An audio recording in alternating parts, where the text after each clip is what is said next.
everyone. Welcome, welcome, welcome to the stream. How are you all doing today?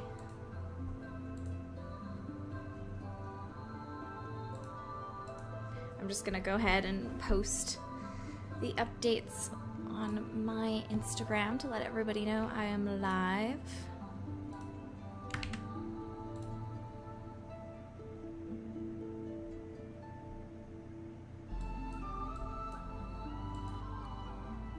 Hello, Swirl Beast. Hello, Sibby. Hello, that one person. Hello, Enchanted Butterfly. Welcome, everybody. Hello, Cranberry. By the way, guys, speaking of Cranberry Inari, she and I have got something great planned for what will probably be the next stream. I can't share too many details right now, but I've got some stuff planned for how these streams are going to evolve and change, and let's just say I've got some plans in the works, some pretty exciting stuff, and I'm really excited to share them with you next stream. So look forward to that. Yeah, Cranberry knows what's going on. So consider this stream right now to sort of be a last stream of this era. Last stream of the era. And it's also probably the last stream I'll be working on this guy for. Not gonna lie, I haven't been super motivated to work on him just because there's been other stuff I've also been working on for the game as well.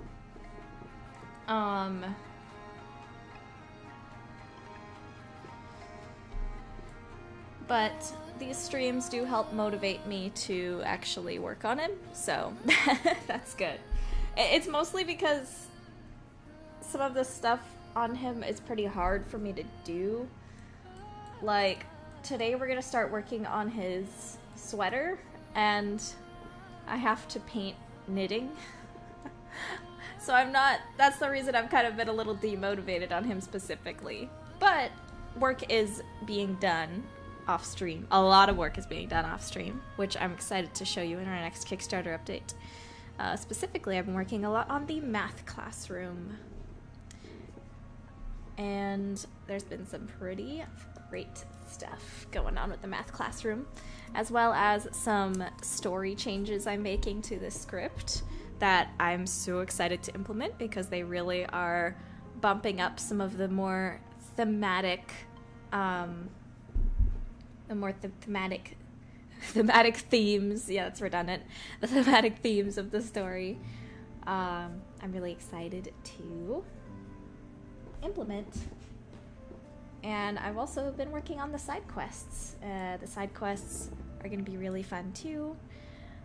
Especially, I've been working on Marisol's side quest, and hers is pretty complicated.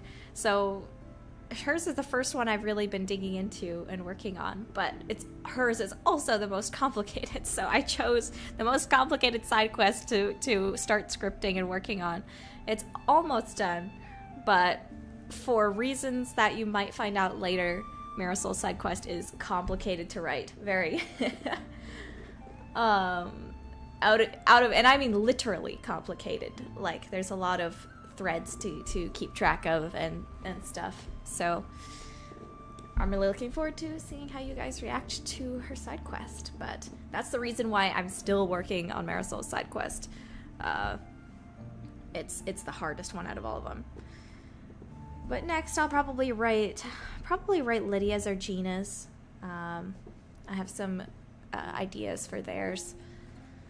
The way side quests kind of work in this game is going to be sort of like Persona.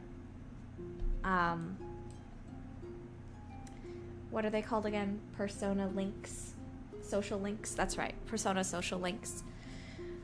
They're technically optional, and each part of the quest is like on a different day, and it's a different chunk of the story. So That's gonna be fun. All right, now that I have shared some of those updates, it is time to get to texturing on this guy. One thing I'm gonna do today is probably work more on the apron and especially his sweater. And if I have the time, I'll probably also work more on his hat because I want more of an actual kind of fabric texture on this hat. There's still more to be done on the gold lines, and there's still more to be done on his face, and the hair is unfinished here, the beard. Yeah, there's still a lot of touch-ups to do, but the main thing is the sweater and the apron and the hat.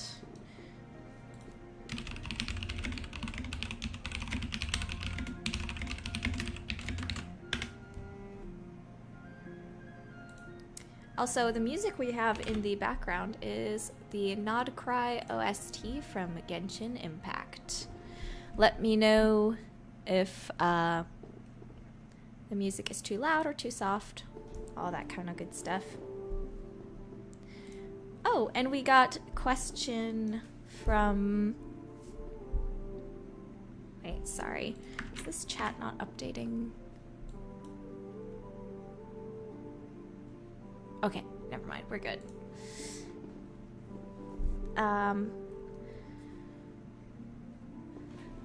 Oh, Cranberry asks, how do you like working in 3D Coat? I've been interested in it, but it feels like the UIs is just as complex as ZBrush for me.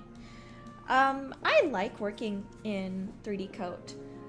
Honestly, it's really not that bad. For the work that I do, there's only like a few things I really needed to know. Just the brush tab, the texture editing tab, the layer tab, and then some of these tools are sometimes the only things that I really use. Then there's just symmetry, and then I use freezing all the time. But that's pretty much all I really need to use. Like because I'm doing hand painting, it's not really that complicated in terms of technical stuff. The one thing that does peeve me off a lot with 3D Coat is the curvature baking is not great at all.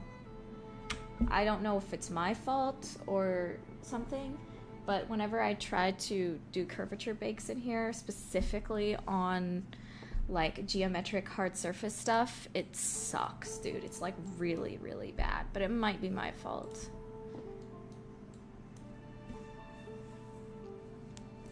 Yeah, actually, I'm using the freeze tool right now to freeze everything except his sweater.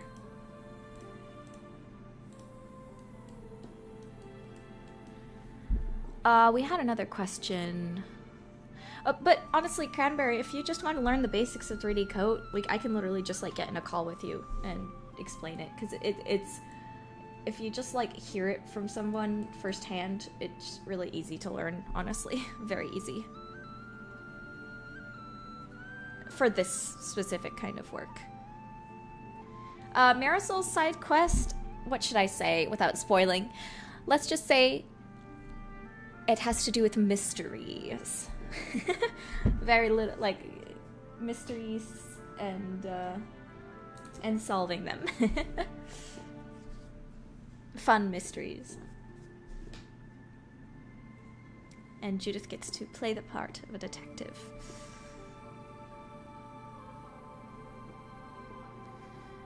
What did Judith do at the History Reenactment Club that made Becky so mad at her? Well, looks like we're gonna have to play the game to find out.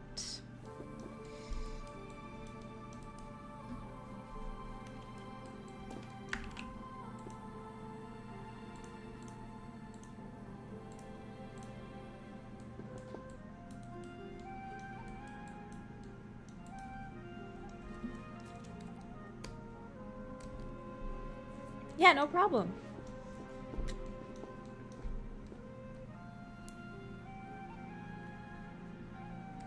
You're right, Enchanted Butterfly. It does have to do with the autopsy in the demo. You got it. That was a hint at her side quest to come.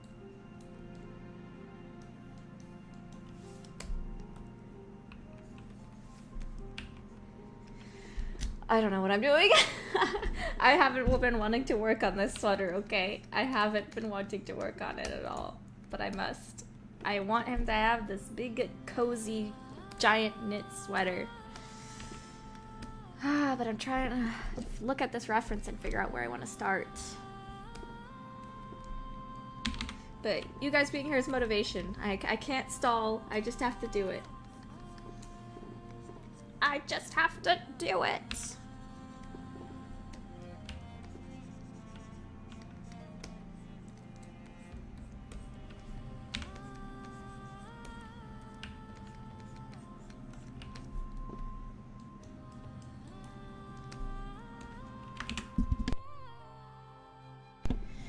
What inspired Mr. Cabrera's design? Asks that one person. Good question. Actually, well, the first just kind of inspiration was that I wanted a relative of Lydia to work at the school.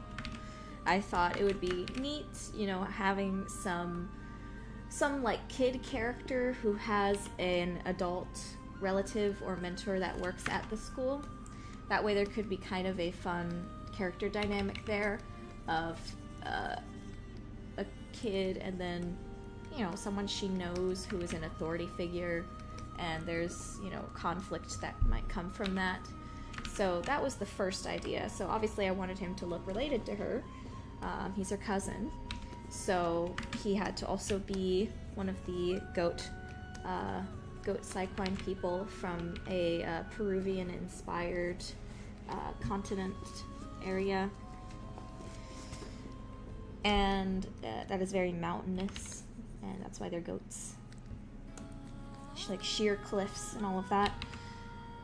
So I also, you know, gave him the same color as Lydia because they share the family, so they share family color. And then I actually don't really remember where the cane idea came from. I guess I just thought it would be neat to have a character with I don't know.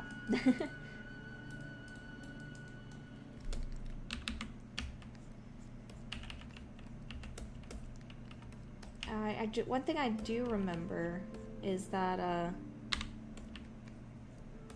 I wanted to have his cane be like kind of a symbol of where he came from. I think I mentioned this last stream, but his family carved that cane for him to be a reminder of the place he emigrated from.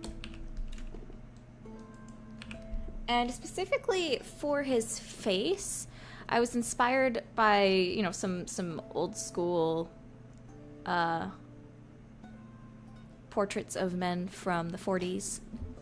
And I think specifically I wanted his face to be kind of Superman-like, like kind of a Clark Kent sort of look. So he was inspired by this idea of like Clark Kent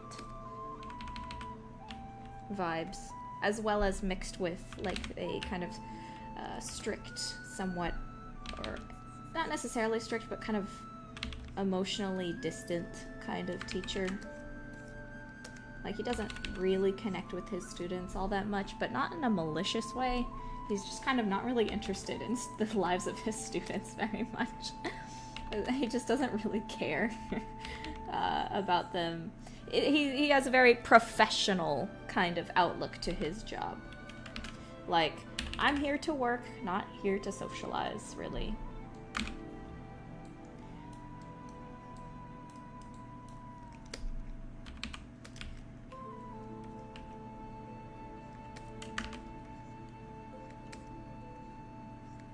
But as a consequence of that, a positive consequence of that, he seems to be completely unaware of the fact that a lot of his older students have crushes on him. But even if he is aware of that, he is a good guy that is not reciprocating that.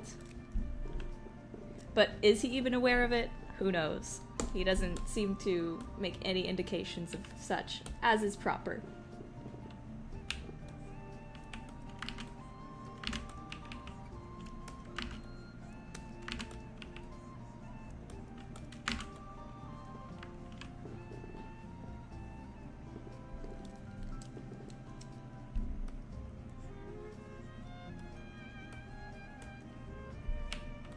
Oh, I'm actually working on a full map of Corveth and where all the fiefdoms are. I haven't finished it quite yet because there's some little details on it that I'm still refining. But you will see that map pretty soon. In fact, I'm planning on making a whole video, like a devlog video, about the fiefdoms and the world building of Drakenspire and Corveth and all of that.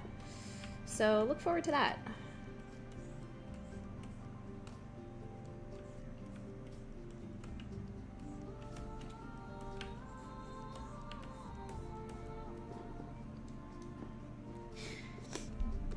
Oh, he reminds you of one of your cousins. That's great.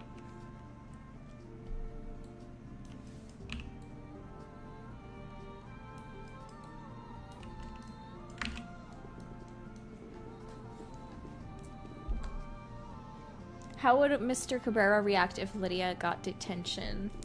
Oh boy. Not favorably. Obviously, again, he's a very professional, very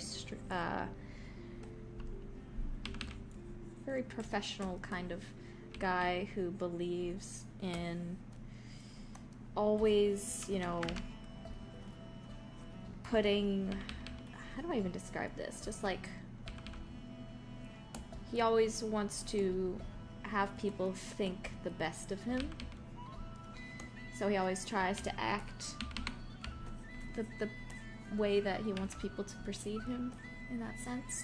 I don't know if he necessarily does that intentionally. It's more just like, I don't know. I have to refine this a bit more before I say some of this, but he would be very, very upset with Lydia when she gets into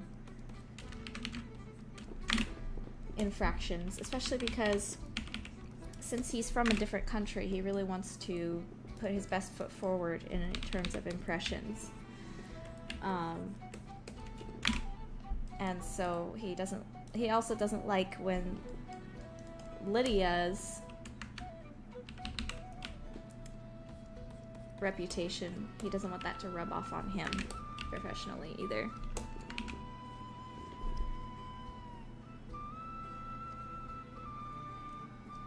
Yeah, if he knew about Lydia's crush on Belosumi, he would immediately try to shut that down.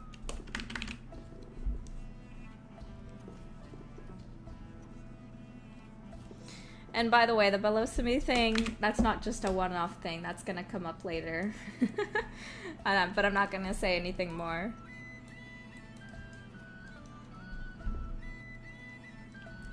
Actually, I have finished Mr. Bagshaw's model. The reason I haven't really shown it off is because I still have to make his cane for that model. And I still have to, like, design the cane. And there's, like, it's just a little... There's some stuff that, I have to, like, design some other things before I can design that, so that the inspiration for the design makes sense, all that stuff. So there's a lot of interconnection going on with some of that stuff. So you'll see his model soon enough. I think I've already shown it in, like, my Discord server and the Kickstarter updates, but yeah, his model's basically done.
He gives you Dr. House vibes. That's fair. That's fair.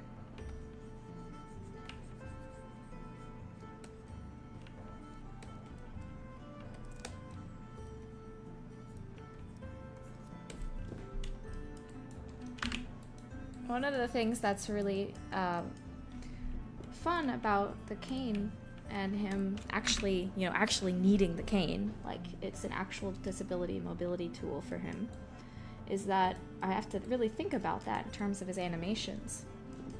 And it gives me a good opportunity to make his animations feel more unique and from the other characters.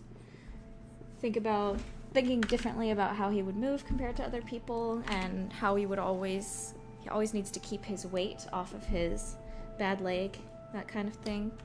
I actually have quite a few ideas of how to make that kind of work with the Resonetic magic system too, and how he might use his Resonetics to help him in his daily life in different ways. So that's always fun to take opportunities when people have unique bodies to use that for world building.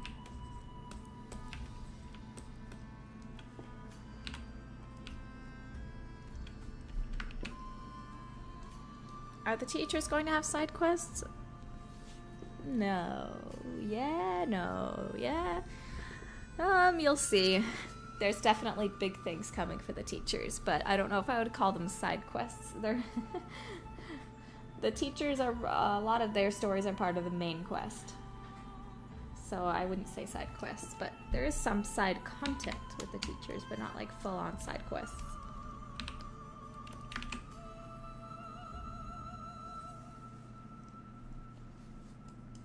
Like also, his prosthetic arm is going to be also with his animations, he's gonna have some special animations too, with the way that he uses his arm for cooking and all of that stuff.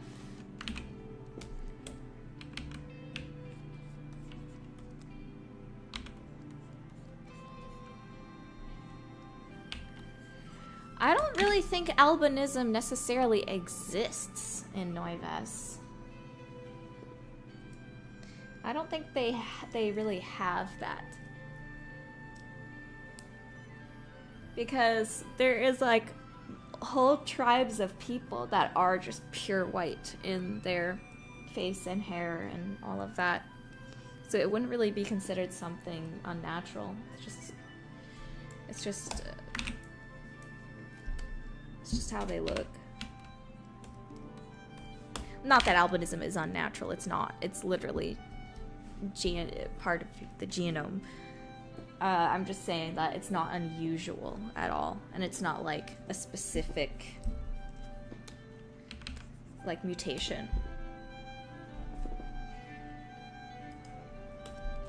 Specific rare mutation.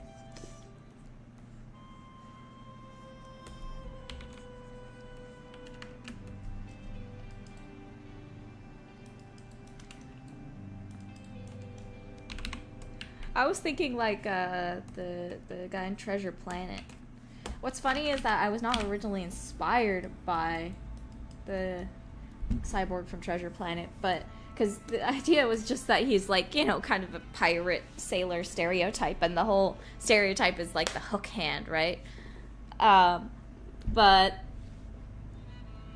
I thought the hook hand was too stereotypical, and wanted to implement some actual like unique world building stuff to his prosthetic.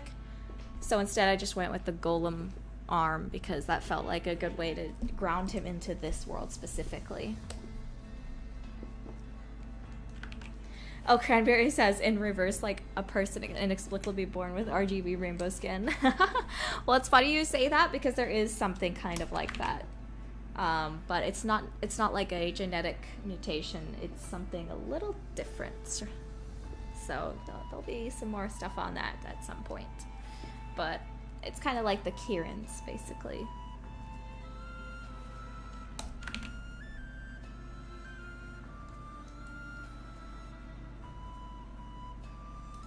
Alright, I'm gonna start working on some of these knitting things. Yeah, heterochromia also does not exist in this world because you can change the color of your eyes with special contacts at will. Like, everybody's just born with blank eyes, basically. I was thinking probably white eyes. People are born with white eyes, and then immediately it's kind of changed depending on what family you're from. But it might be more of like a gray, like gray eyes, I would think. Actually, black would make more sense with what I have with symbolically. Yeah, people are probably born with the dark to black eyes.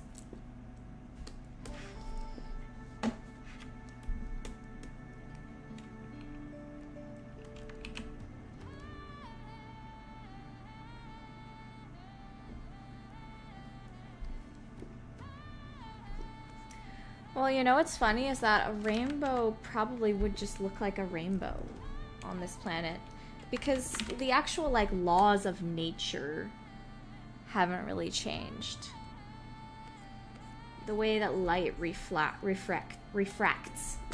through crystals and through water is still in place. It's just that the plants of this world and... how do I even describe it?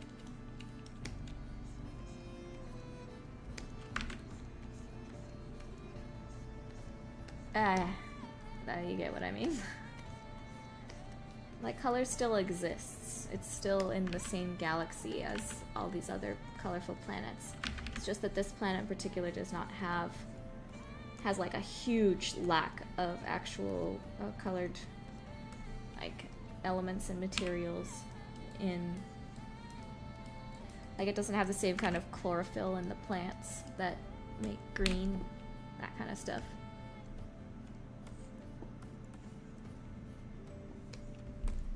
Let's see, how should I have this? Should I have it go up here or up here like this?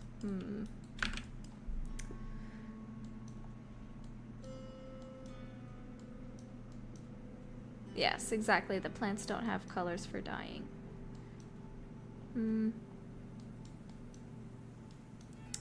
Yeah, I think I'm just gonna have it go this way.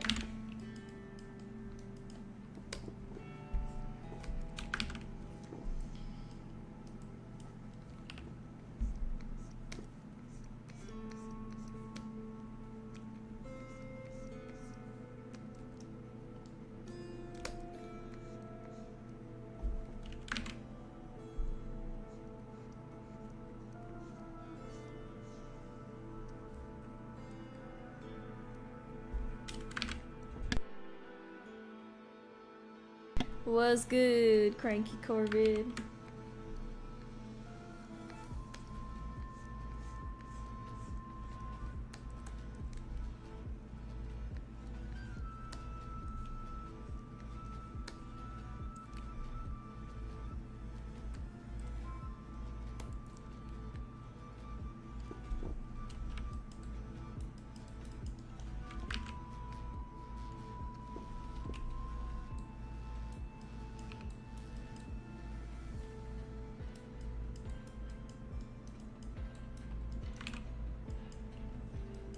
I mean, they do still have some dyes, but they're much rarer.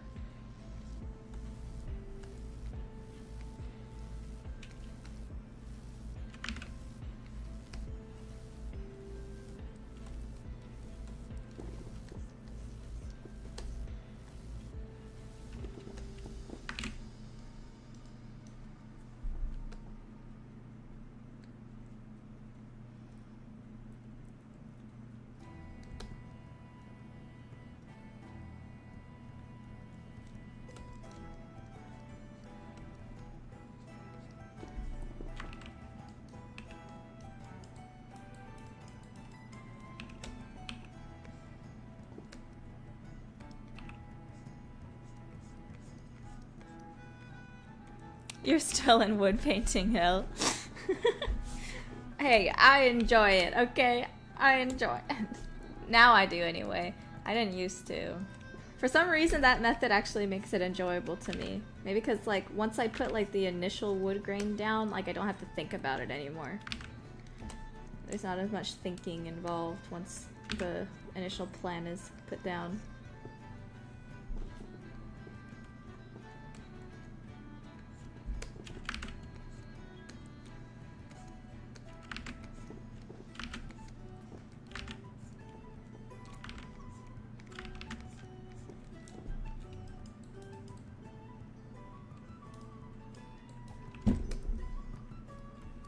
I think in one of my streams from like last week or 1 or 2 streams ago, I was talking about that dragon book I got, the Dungeons and Dragons dragon book, and I've been designing some dragons from this universe using some inspiration from that book as well as other sources like ArtStation and Pinterest and such. I'm excited to show you what I'm coming up with.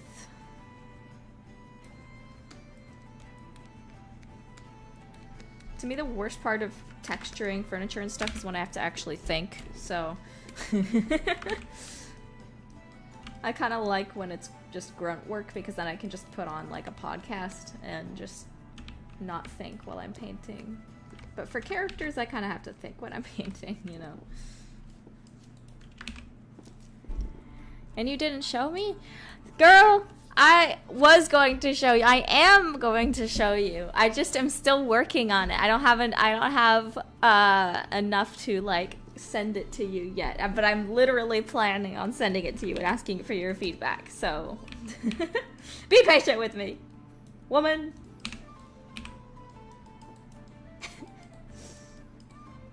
Yeah, dragons. Wow.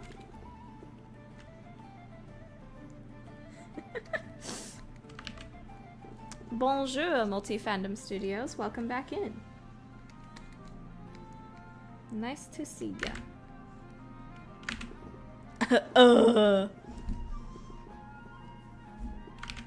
Hello, Oscar.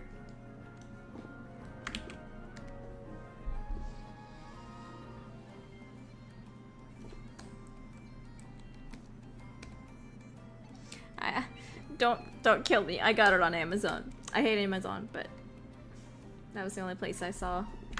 That was the place that was linked to by the actual artists that worked on the project, so, you know. I probably should have, like, looked if Barnes & Noble had it, but...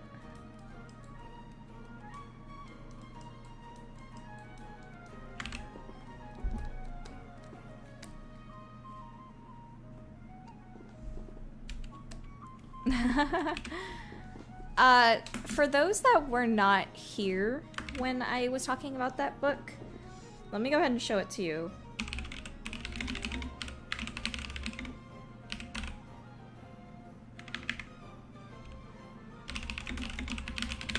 One second. I am finding it. I'm finding it. Here we go. This book right here. Dungeons and Dragons, the Book of Dragons. It has some of the best dragon art I have ever seen ever. I love it so much. So if you're interested in a really good art book, that's one to keep in mind.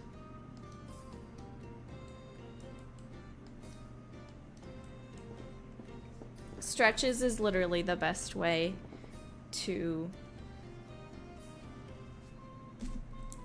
stop yourself from dying from working at this job. But I don't do enough stretches. I'm honestly really bad about it. But when I do stretch, it actually does help. So I'm trying to scream at my brain being like, hey, why don't you do this more often if it literally helps you, like, immediately? And my brain's like, I don't know. I'm just procrastinate about literally everything except the one thing that you like to do, which is make games and do art.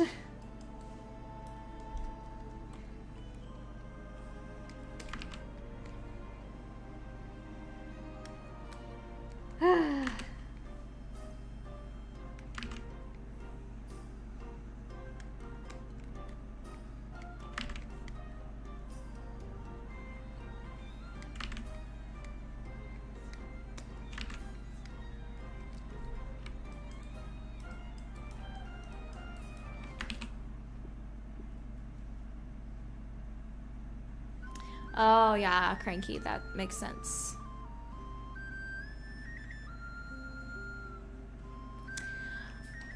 Do you like Metal Family?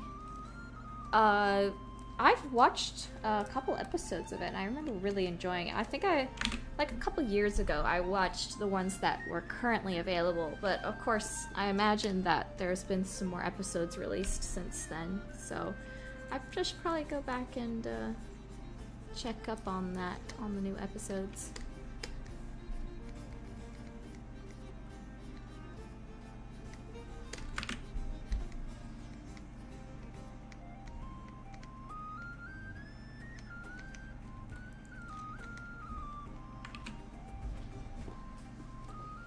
Sandra Staples Drawing Dragons. I don't know. That sounds like the kind of book I would have wanted when I was a kid. Let me look it up.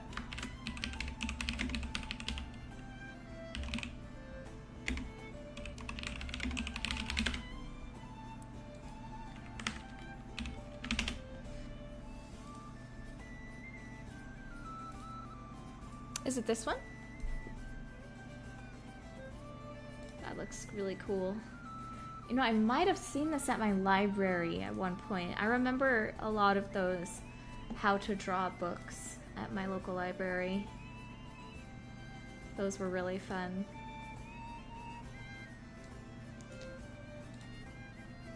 Make sure to go to your local library, kids.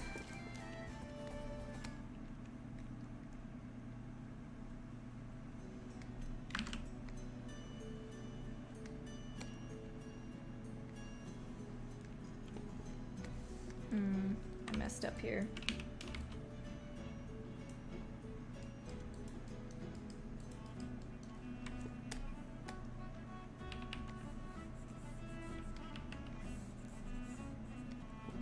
I especially remember I would get those how to draw books for dogs and cats a lot because I really wanted a dog when I was a kid. But my parents were like, no, dog is too much work. We are going to get a cat. And at first I was disappointed, but then we actually got a cat and I loved her and now I'm a cat person, so there you go. I pivoted. But the funny thing was I got like every book I could get about dogs from the library, and I would research all the dog breeds and pick out the breed that I wanted the most, and I like make a PowerPoint presentation for my parents about why we should get a dog. And they were like, nope, we're not doing that. We cannot take care of a dog right now. We are poor. We are poor and we're working like full time. We know that you are too young to take care of the dog yourself because we'll be the ones that end up taking care of it because you're like 7 years old, Anastasia.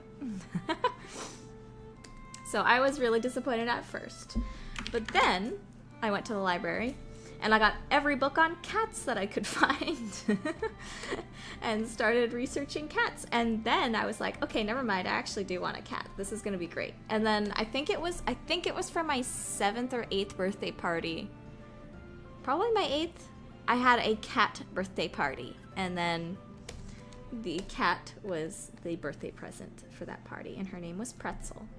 She was not a very friendly cat, but I also was not great at knowing how to handle cats, so I had to learn how to do that, and my parents, because they had cats in the past, they kind of taught me how to handle cats. And then we figured out how to treat cats, and then she was treated very well. Because, like, you know, when you're a kid, like, especially at 7, you think, like, oh, I'm gonna play with it.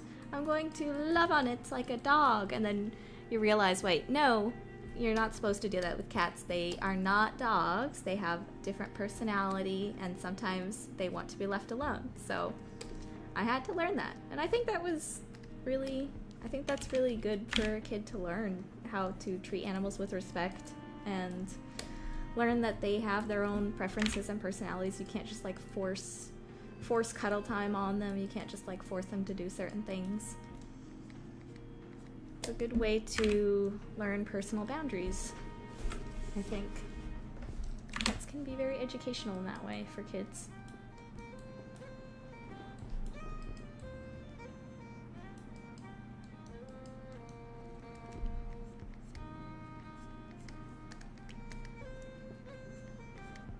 But I think it was ultimately a good idea that we didn't get a dog, because we really wouldn't have been able to afford all of the stuff that comes with that, like the training, and we just didn't have time to go out and walk it every day, so it wouldn't have been good for the dog. It wouldn't have been able to get the stimulation it needed to have a good life.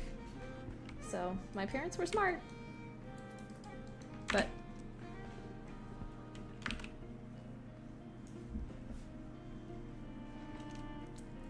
I don't have a dog now.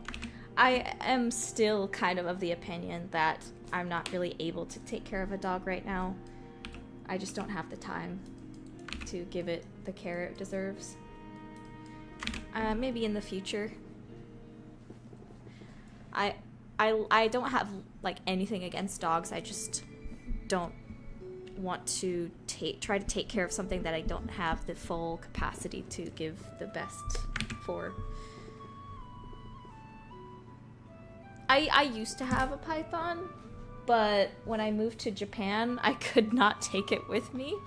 So I ended up giving it to one of my sister's friends, who's been apparently taking very good care of her, and she's gotten a lot bigger. She's been fed very well, so that's good to know.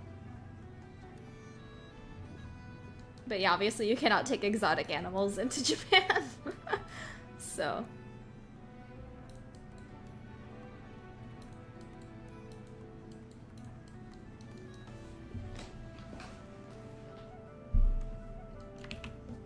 what's funny is that I'm actually allergic to cats, but I'm not allergic to dogs. But it's like a mild cat allergy. I shouldn't, you know, touch my face, don't let them onto my bed, that kind of thing. And usually I would, the longer I lived with a particular cat, the more I would get used to it. My body would get used to it.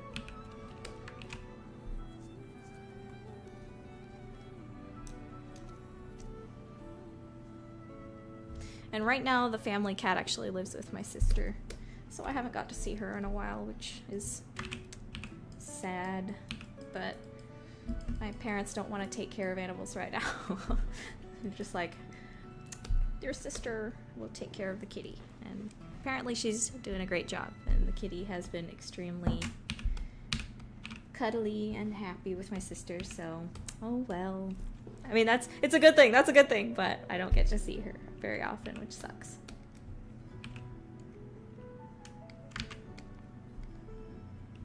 But, you know, when you live in your parents' house, you have to follow their rules. Actually, I wanted to get a cat when I lived in Japan, because I thought I was going to be in Japan for a lot longer than I was. And I was even researching, like, would I be able to take the cat back to Texas? And yes, apparently, as long as the cat is like up to date on vaccinations, I could take my cat back home if I got one in Japan. So I was trying to make sure, like, okay, would this work out? I obviously can't just leave it in Japan. It's a cat. I got to take it with me if I went back home. But I ended up living in an apartment that did not allow pets. And to add on to that, I only ended up staying there a year anyway. So it's probably for the best that didn't happen.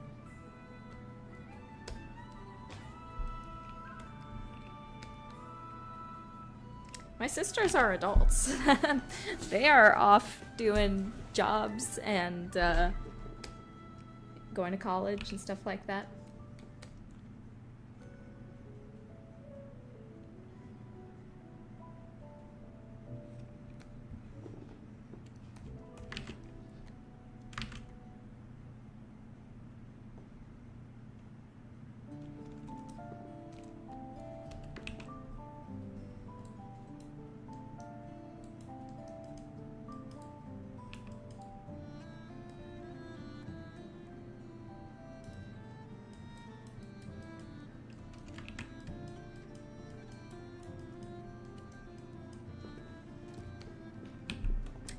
Yeah, it always feels good when there's like this cat that people are like, it's not friendly, it's not really that friendly, but then for some reason it cozies up to you and you just feel like, I've been blessed.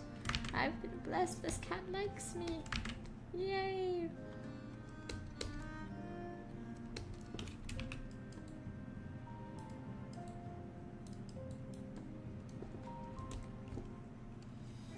I cannot speak Japanese. I've been trying to learn, and I have learned a bit. And I've learned like the hiragana and katakana and all of that. I've been learning kanji. But I need to get back into doing it again. It's really difficult for me to learn languages. I forget words all the time, and it's really frustrating. It's easier for me to remember the symbols actually than it is words. More of a visual learner, I guess. I don't know.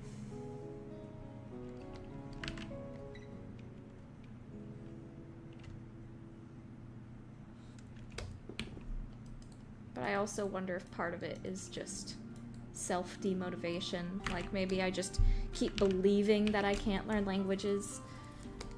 So like it makes my brain like self-destruct,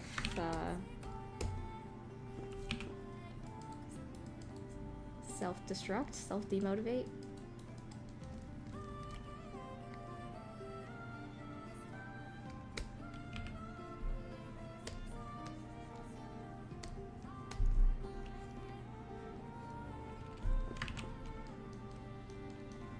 Self-sabotage, yeah.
Doko desu ka really carried me through a lot of my shopping interactions, that's for sure.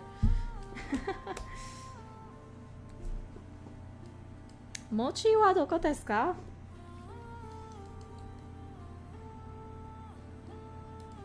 Or even like when I was at the drugstore, I was like,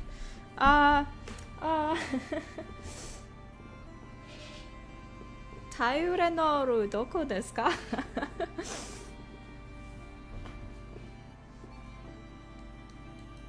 Ibuprofen doko desu ka? But I found out that ibuprofen is not really sold at the drugstores there. I had to like... They did not know what I was talking about. I think they like it is, but it's like mixed with other stuff for like period pain tablet kind of things. I also was trying to get some melatonin to help get to sleep earlier, but they don't sell melatonin over the counter there. That is a prescription drug in Japan. I was like, oh, okay. Strange, but alright. It's kind of annoying.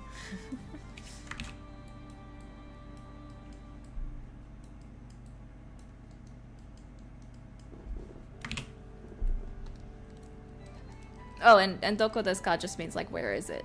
Asking somebody where something is. I use that a lot.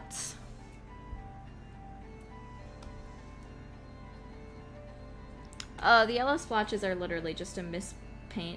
I'm gonna paint over that stuff later. And yeah, that's all. The reason the stripes are on this arm is because of the symmetry modifier. That's all gonna get erased and changed later. Don't worry about it. Alright, now let's start putting in the actual knit bits. I'm trying to think, should I add in another line in between here? Or am I okay with it being really, really thick knitting because this is a stylized video game? Let's see.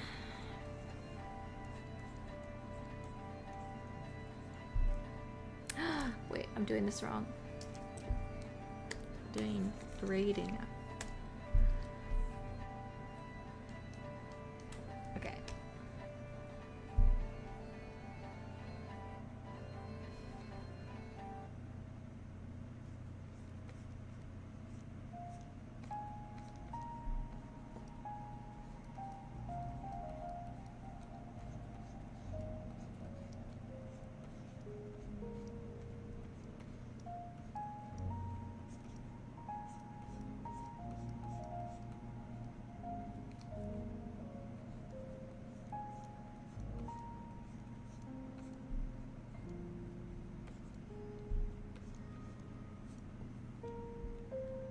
I used Google Translate all the time in Japan.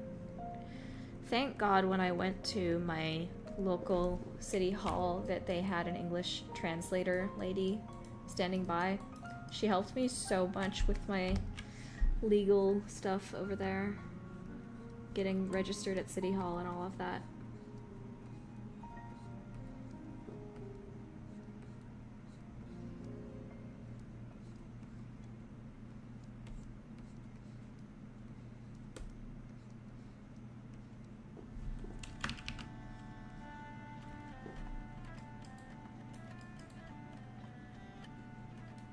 Okay, I'm liking this. I'm kind of liking the really thick knitting yarn. It works better with the stylization we've got going on here. And it's easier to paint than smaller ones, I'd say.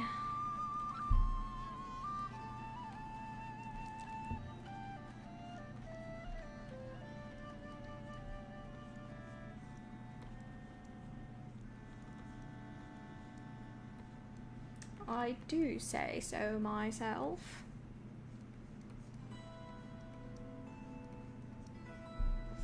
So the fun thing about like being kind of a voice actor and a game dev is that you get to voice act in your own projects.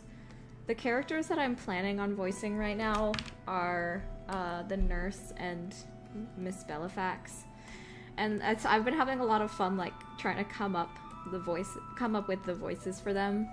And how they'll be differentiated from each other. I'm not gonna like demonstrate for you now because I'm still workshopping their voices, but it's gonna be pretty fun getting those down and showing them to you guys later. Welcome, Nicholas.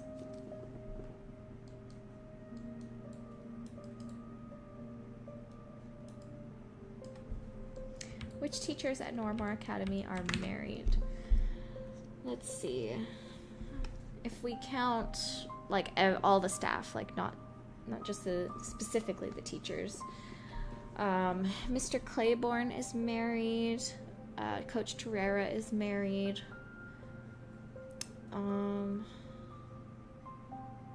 Mrs. Grinsby is married. Mrs. Lune is married. I think that's it.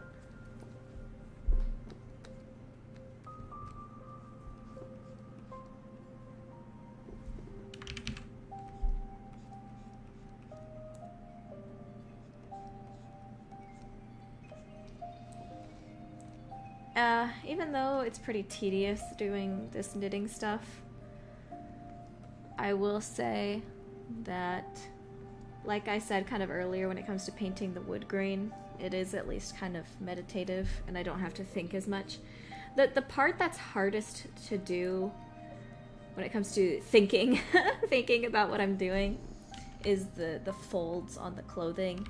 The folding is difficult. The folding clothes, I have to really think about how it works. And then also I do have to think about the faces quite a bit, but it's more fun fun thinking, And then, man, I don't know. There's always kind of the difference between the grunt work of the texturing and then the hard thinking work.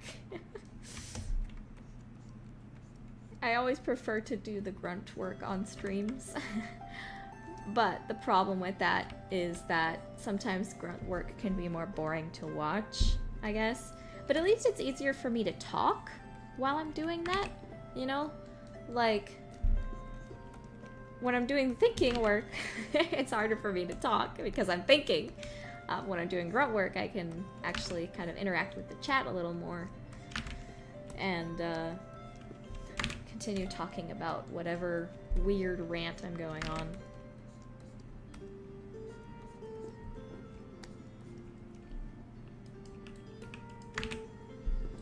Whatever weird tangent has decided to grip my tongue and force me to talk about it for some bizarre reason. Because that's just how our minds work, isn't it? Even now I don't really know what I'm talking about. I'm just rambling on. Forever. In a winding cosmos. In a star floating amongst the dust and gases of the universe. Just going on and on without end. Are we simply boats along a winding river, never to find out where our destination may lie, yet ultimately always knowing it ends with oblivion? Or perchance, are we beloved creatures whose souls will be ferried away into the paradise built for us by a creator?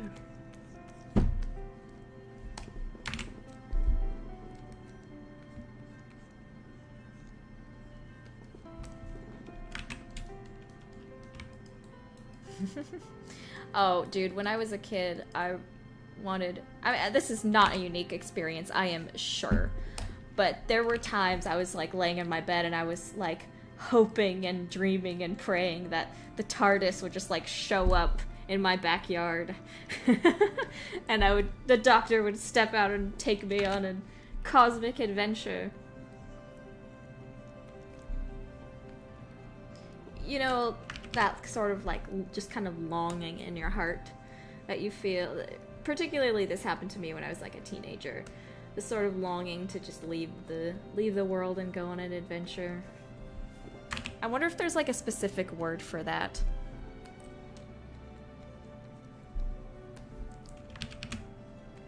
Like how German, you know how German has the word Schadenfreude?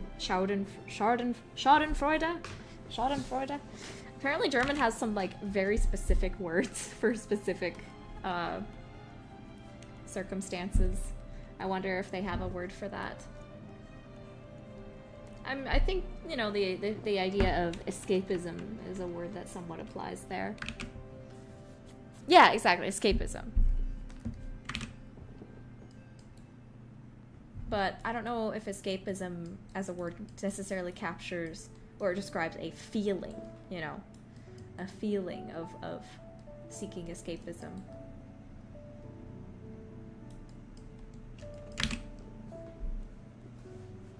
Oh, Ride Dorian asks, that reminds me, I was watching your Mrs. Lune video the other day. I suddenly realized that I don't know anything about the religion that the characters are practicing. What is the religion in the game? I'm gonna be probably making an entire video on that subject because there's a lot of information about that. And more of that stuff is also going to be saved for the game proper. I have to be careful with how much I reveal, like, in streams and stuff, because I don't want to spoil too much. The whole part of the game, point of the game is, like, investigating and sorry, discovering things. But at the same time, I really like sharing about the world and things, so I have to figure out what the appropriate balance is.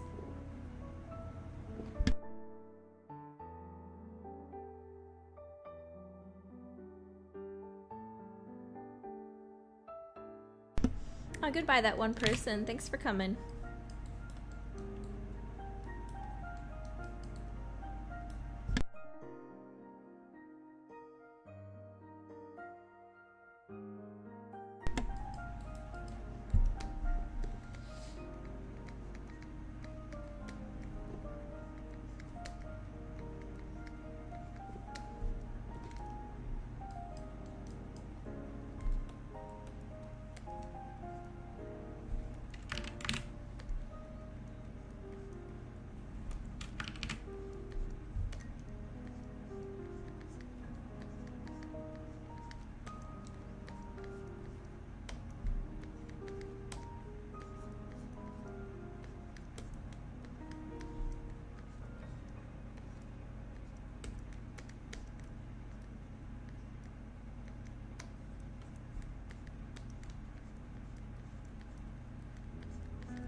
So, for the sake of something to talk about, I have been playing Hollow Knight. Well, when I say that, I mean, like, because I want something to talk about, I'm going to pull from what I've been doing this week.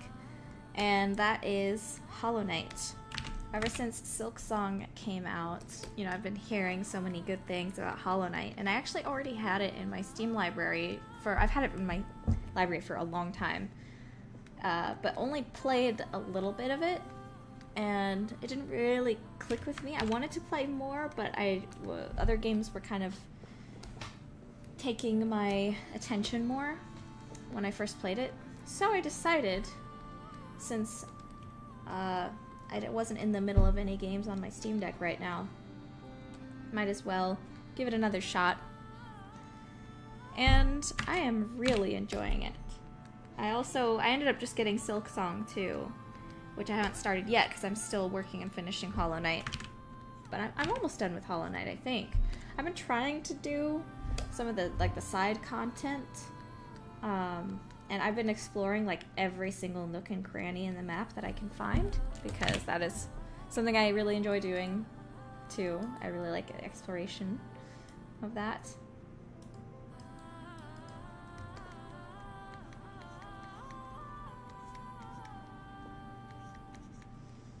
And it's been fun. Frustrating, but fun. I'm personally not always the kind of person that really likes smashing my face into a boss over and over again. Sometimes it just feels to me like I'm wasting time, like I could be doing something else. But at the same time, it is really satisfying when you do defeat that boss. And there's something to be said about the feeling of, like, knowing their moveset so well that it's like you're dancing when you're dodging their attacks left and right to this rhythm in the movement of the player. And last night, I was throwing my face into a boss over and over again. The DLC Grim Troop boss. That was really difficult for me to do that boss, but I did it. I got through it without any cheese strats. And I'm proud of myself for that. But it took me like an hour and a half.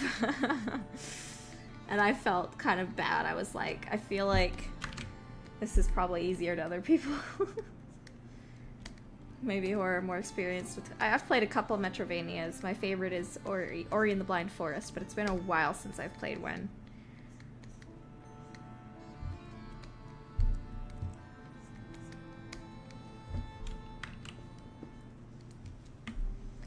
Yeah, but that boss... Ever since I saw the design of the Grim Troop DLC, I've been interested in that, like, DLC because I thought the design was so cool. So I told myself, I have to beat this boss. I have to do this. Even though this is an optional boss, I wanted to do it because I love the design of the character so much, and the whole aesthetic of the Grim Troop is so fun. But I have to admit, I beat the first of his bosses, and then he told me, like, okay, now go out and collect more flames and we can do this again. And I was like, what? I thought that was the boss. There's more? So now I have to go get some more flames, and then apparently I gotta fight him again. And I was like, okay, I'm gonna look this up.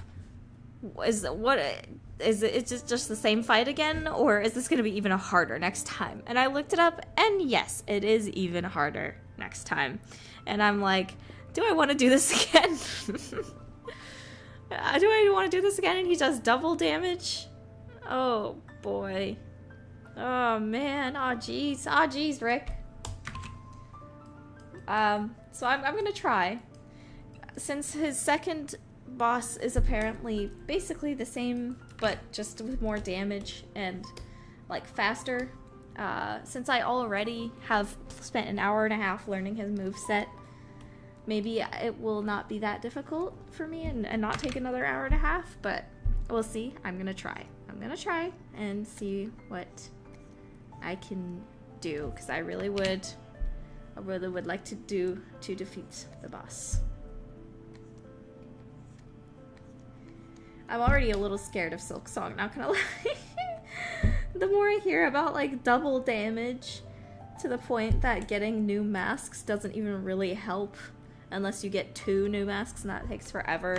Well, at least in Hollow Knight, it takes forever to get a mask.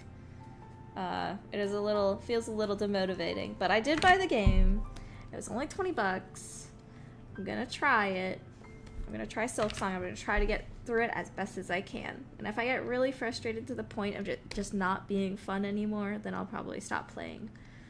Or I will mod it, because I still won't love the artistry of the whole thing.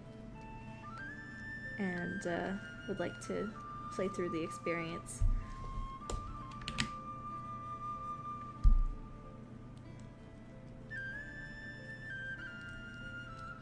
Yeah. I will say an argument I've seen online of people being against modding the games is that, well, you know, games are an art form, and I agree with that. Games are an art form, and it's good to try to experience a game in the way that the developers intended for it. It's their art, right? But I also find that argument a little bit silly, because the game is also a product. It is an art form, and I do want to respect, you know, the intentions of developers, but it is also a product that I paid money for, and I believe I have the right as a consumer to alter that product however I wish to. Like, imagine, you know how there's those farming machines, those giant combines that farmers use to harvest their crops. I swear this is related to the argument, just wait. Apparently, a lot of the companies that make those machines have been making it so that farmers cannot repair or make changes to that equipment without directly going to the company and having to pay the company. Like, they can't repair their own machine or make changes or alterations to their own machine that they paid thousands upon hundreds of thousands of dollars for. That's not fair. It's the same problem with Apple, right? Like, Apple does not really want, or it even tries to not allow you to go to repair your own product, or go to a non-Apple hardware repair store to repair the thing that you paid for, right? Like, I would say that technology, like Apple phones and phones in general, are an art form in and of themselves. But does that mean that once you pay for it, you don't have the right as a consumer to alter or, like, jailbreak your own product? I don't believe that. You know? I don't believe that is correct. So I think of video games in a similar way. It's a product that I paid for. I, as the consumer, have the right to mod that game and change it however I want, because I paid for it. However, I do believe that it is good, especially for your first playthrough, to try to play as the developers intended for you to, you know? That the part of the experience is to, you know, try to see what they had intended and try to kind of get absorbed into the artistry that they intended. So, you know, that's just kind of my view on it. I think there's important aspects to both ideas there, but ultimately it is a product that you as the consumer paid for, and you can do whatever you want with it, really, I think. But for your own sake, it is for the best, I think, at the start, to give it a playthrough without any changes, you know? unless it's like a glitch patch. Glitches, I don't think qualify as intended experience, you know. So for those people who like day one get the Bethesda game like fix change mods, that makes sense. Like I have no qualms with that at all. But yeah, when it comes to like model swaps or meme mods or like difficulty modifier mods, I would say that like for me personally, I prefer to try to play through the intended experience first before I do those kinds of mods.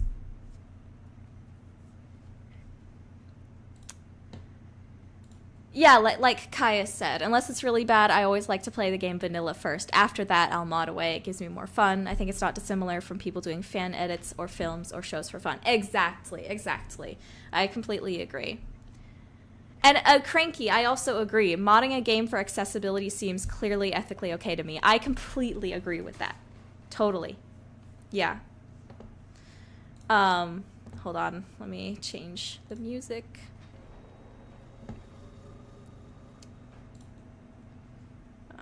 Here we go. Let's see, what should I change it to? Let's do dark and calming winter video game music. Speaking of Hollow Knight, there's some Hollow Knight music in this playlist. But yeah, that's kind of what my idea is for Silksong. If Silksong is literally, I'm gonna try my best to play it as devs intended first and foremost. But if it gets to a point where I'm literally just not having any fun anymore and I cannot get through a certain segment without spending so much time that is just that I could be using making my own video game, you know? Like, I would love to try to learn the ins and outs and peculiarities of a game and like really get to know and love a particular game. But I do have to keep in mind the fact that I am a video game developer. I need to be using my time more wisely to try to actually fulfill the obligation that I have to my Kickstarter backers. You know, that kind of thing. Like, I have to be wise with my time, and if Silksong or another really kind of hard game is taking so much time to try to complete that it just feels like a waste of time to me when I could be doing something more productive, then I'm probably gonna mod it. I'd probably just start with like a double damage mod or something. Actually, no, I'd probably start with like a run back mod that like puts me closer to the actual boss whenever I die, instead of having to do like these long run backs. Run backs to me are like the thing I hate the most out of Dark Souls kind of games like this, because it takes away time for me to actually learn the boss's pattern. That's why I didn't get really frustrated with the Grim Troop boss, because the run back is extremely fast and easy. So I was able to take a lot more time actually learning the boss's patterns and stuff. But anyway, yeah. If it gets to that point, then I will be modding Silksong.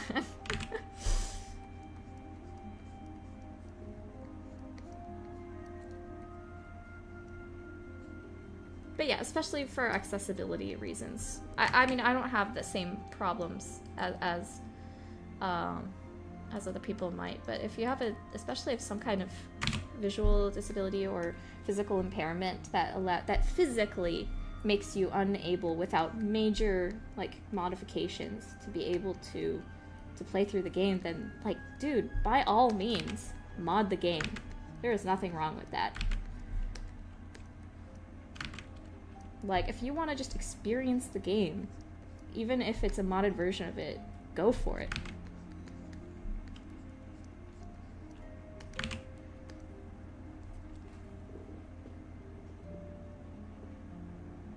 See, that's the thing that I agree. R.Y. Dorian, that's cool. I like that, for sure. I always like it when devs have this way to do workarounds by just, you know, paying attention in the game, exploring, doing side quests that help with stuff. Yeah. So, all this to say, if some of the mini games or puzzles in Noirmore Academy are too difficult for you and it's just frustrating for you, feel free to look up walkthroughs. It's okay. Feel free to potentially mod stuff if there's some things that I don't mind. As the artist, I don't mind. I'm gonna try to stick true though to my own vision, but I also understand that it's a product, and if there are certain things I want to mod because they're too difficult perhaps, then go ahead.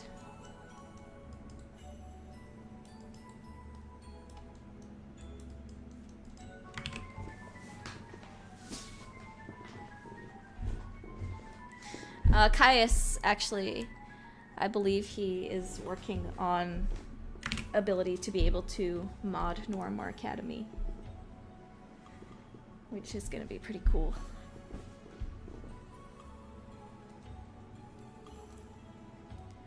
Oh, sorry, Cranky. You commented this a while back, but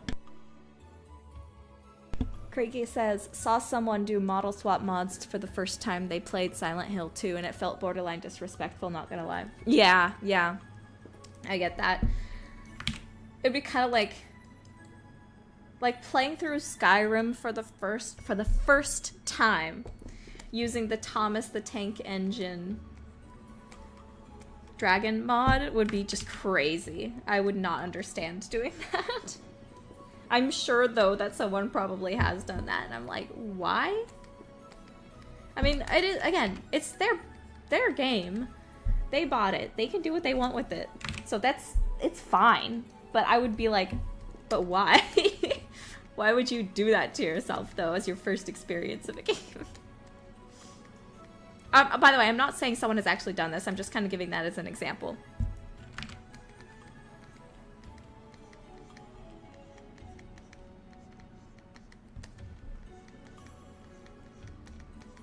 I don't think there's anything, like, ethically wrong with it or something. It's just kind of like, why would you do that to yourself, though? The thing that would actually be ethically wrong with it is if they modded the game so severely for their first playthrough and then reviewed the game based on that. You know, like they gave the game like a negative or even positive review, even just like any review of the game based on a heavily modded experience is crazy. I don't think I've ever actually heard of that happening though, so that's something at least. But that is where there would be, I think, an ethical line.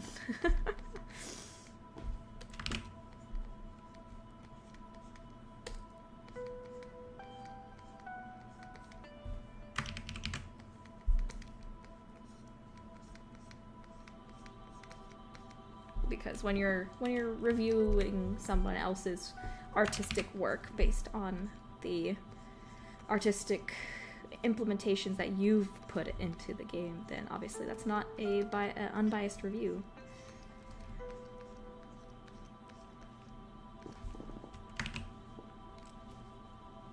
Oh my god, Cranky, you're so right. It really is. It really is. It really is the equivalent of when people review a recipe, even though they heavily substituted part of the recipe that was not in the intention of the recipe. Oh, that's so funny.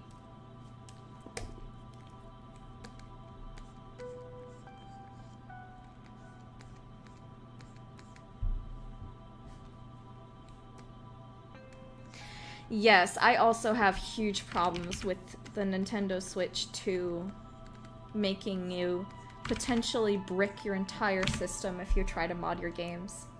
That's so ridiculous to me.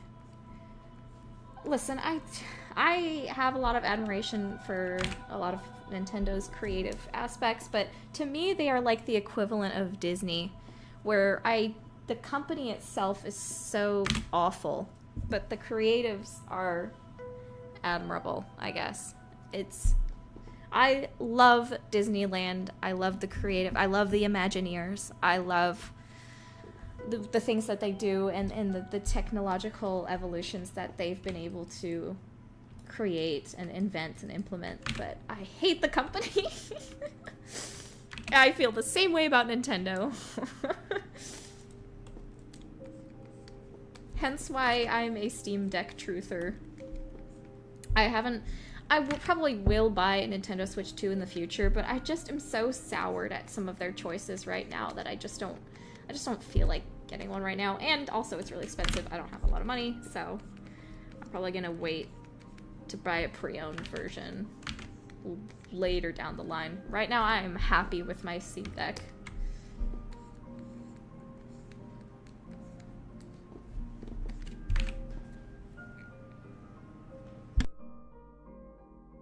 Yeah, that I identify a lot with what Knights of Guinevere is trying to do. I absolutely adore the fact that Knights of Guinevere clearly is not saying that Disney itself, like as a creative studio, is evil. Knights of Guinevere very clearly is more on the side of the creatives of Disney and sympathizing, and especially, you know, all of those like early parodies of Disney where they just made fun of the princesses or just made fun of the very idea of whimsy and beauty and genuine care and emotion and love. Those parodies of Disney don't really sit that right with me. I mean, I like Shrek. I think Shrek is a pretty good version of that, but I do think that to an extent some of them went too far, and because of that we ended up with the Disney of today where they sort of mock their old properties or consider them to be too cheesy or too they make fun of their older works because of the mainstream sort of popularity of these Disney parodies and mocking parodies of genuine beauty and love and emotion that went into some of those early Disney works. But because of that, now we just have this irony-poisoned Disney culture and movies that, ironically, in their mocking of older Disney movies, feel like they have less of a soul. Yeah, that's my feeling.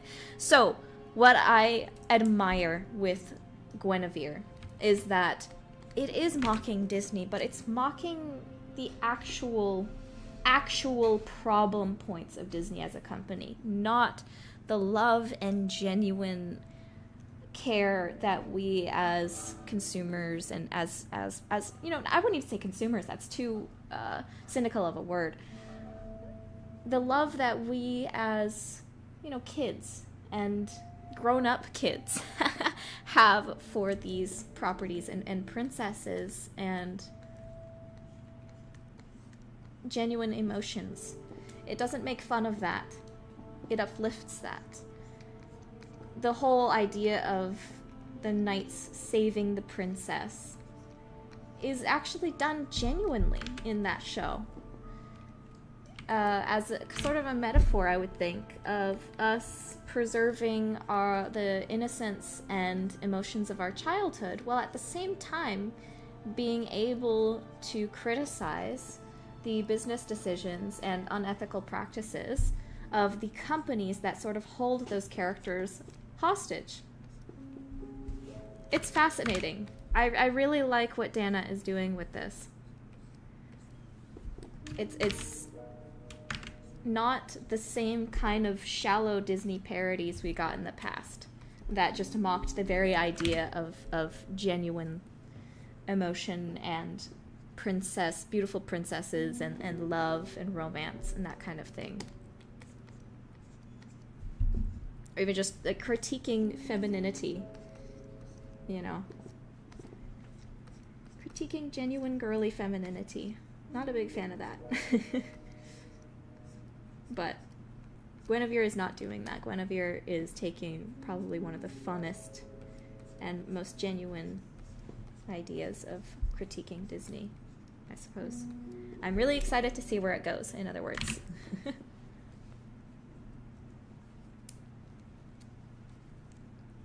Yes, exactly. Caius, Enchanted and Princess and the Frog are great for that reason. Exactly. Especially Enchanted, because Enchanted is considered more of an actual parody than I would say Princess and the Frog is. Enchanted is very much a love letter. It pokes fun at itself, of course, but it's still, in the end, championing love and genuine emotion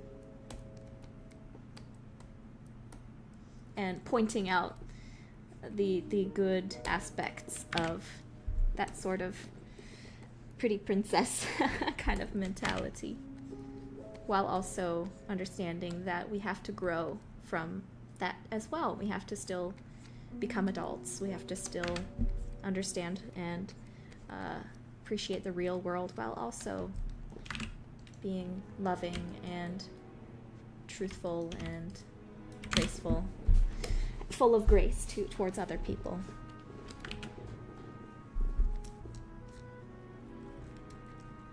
Yeah, I'm also disappointed they canceled Tiana's series, but at the same time, with the current state of Disney, would it even have been good? I don't know. I've heard a lot of their TV shows as of late just have not been great, which is a shame. So even if there was a Tiana series, which originally I would have been extremely excited for, would it even be good these days? I don't know. But yes, Tiana is definitely one of my favorite Disney princesses. She is amazing.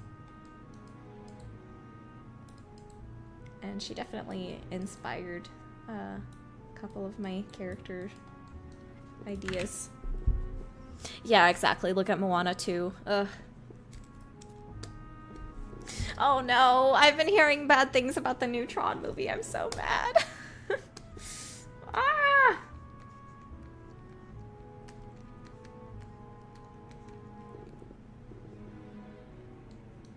Yes, Oscar. Sorry, I have to look back at some of these comments because I've been talking and not looking entirely at chat. Oscar says, unfortunately, that nuance coming from Knights of Guinevere's themes get lost on the wider internet. They think it's part of the same mocking of Disney's art, not specifically studio leadership.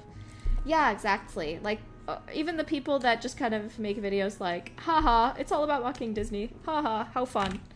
Again, not that there's anything wrong with that, but I think they are losing a little bit of the nuance of the whole thing. The reason why the princess is good and she's under hostage by the CEO of the company is a pretty obvious metaphor that the characters themselves are not bad or evil or worthy of scorn. Those characters were born of legitimate love and passion a lot of the time by incredibly talented and admirable creators. But the characters are, in a sense, held hostage by these companies. It's really fascinating. She's done an incredible job of layering these themes.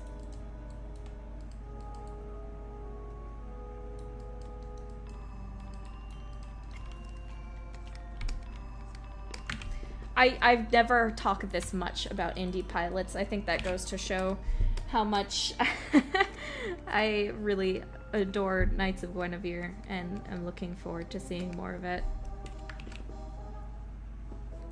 Yeah, Tiana's the American princess. Heck yeah, dude.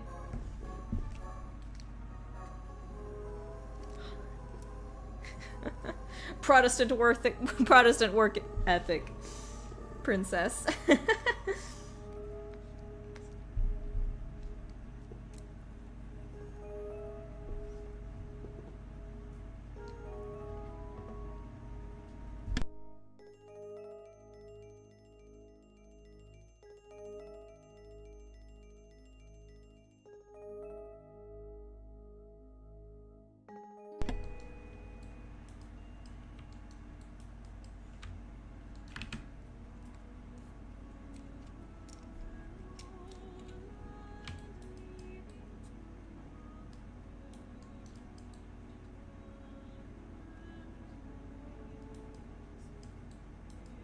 Oh, are you talking about Tron,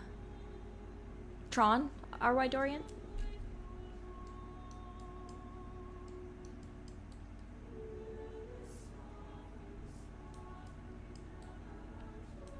Oh, Cranky says, I need more Gaslight District. It's so Double Fine coded to me. That's so true. I feel like I'm not completely sold on Gaslight District yet. It wasn't... Listen, I do also really... Double Fine is literally my jam, but Gaslight District might be a little bit too gross for me. It might have towed the line as to a little bit too gross for me, personally, but I still enjoyed the pilot, and I'm really excited to see more. I want to see more. I think I'm completely sold on it just yet, but I want to see more. Guinevere's pilot completely sold me on it, like, immediately. So I want to see more from Gaslight District. I'm excited to get more of it. The potential. I see the potential.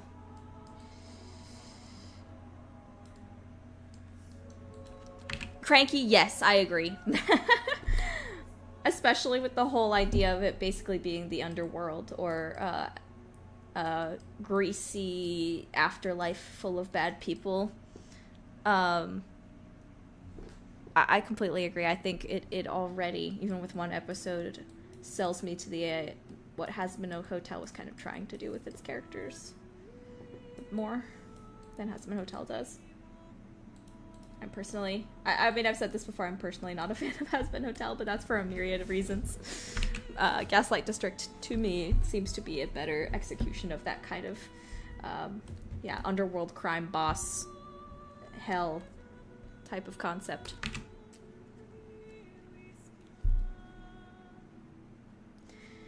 Zane says, hey, I've been going back and rewatching some of your old devlogs for this project. I found that I've been resonating with a lot of the emotions in them. Well, that's great. I'm really glad that you like the videos. Yeah, I have to admit that those videos were written with a lot of emotion in those scripts, for sure. A lot of things I was kind of working out and ranting about in my own way. In my own way.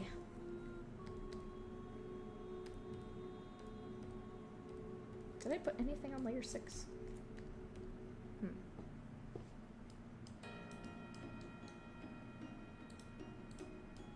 Did I put anything on layer 6? What the heck? Oh, I did! Okay. Hold on. I need to get better about naming my layers.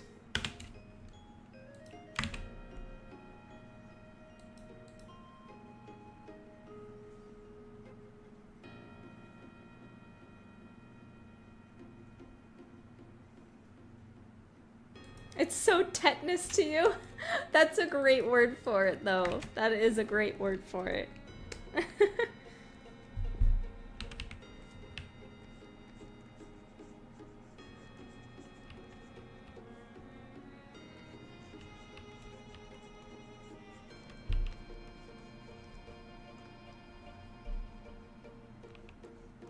Oh, this is Mystery Dungeon? Oh, it is. Explorers of Time.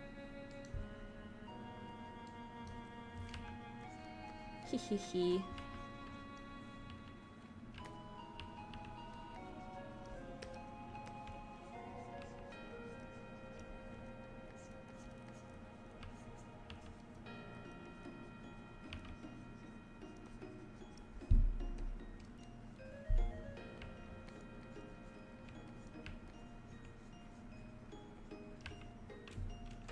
Oh, thanks, Oscar.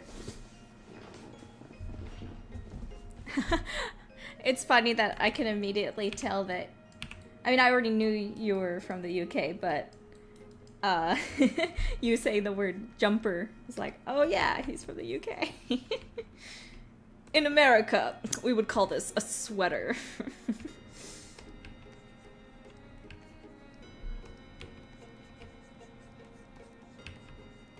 But that does remind me that I do have to be careful with some of the lingo and words that I use in the script for Noirmore Academy, because I am a filthy American. And so I have to be careful sometimes to use the words that British people would actually use, because this is set in a British-inspired setting. So I have to be careful not to use, you know, my crackers and torch and jumper and trousers and things like that. I'm planning, of course, on having editors and beta players and beta readers for the script and stuff like that to help me catch some of these things. Anachronisms, among other things.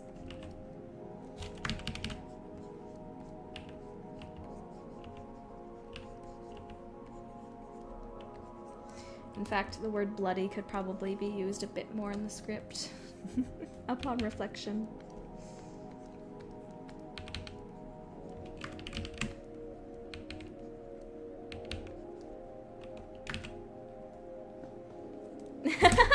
Okay, hold on, let me... By the way, this is the playlist right here. The dark and calming winter video game music from Vapid. So yes, this is Silent Hill 2.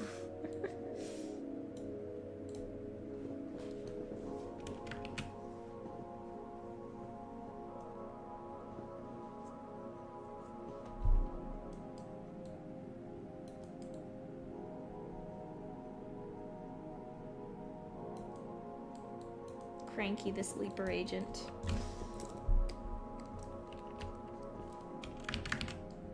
Okay, I'll DM it to you.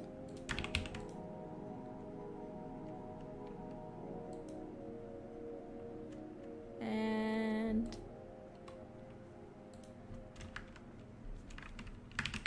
there you go, DM'd.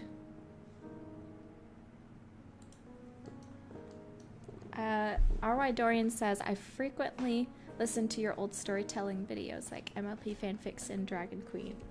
No, that's not discouraging at all. That's awesome. I'm glad you enjoy them.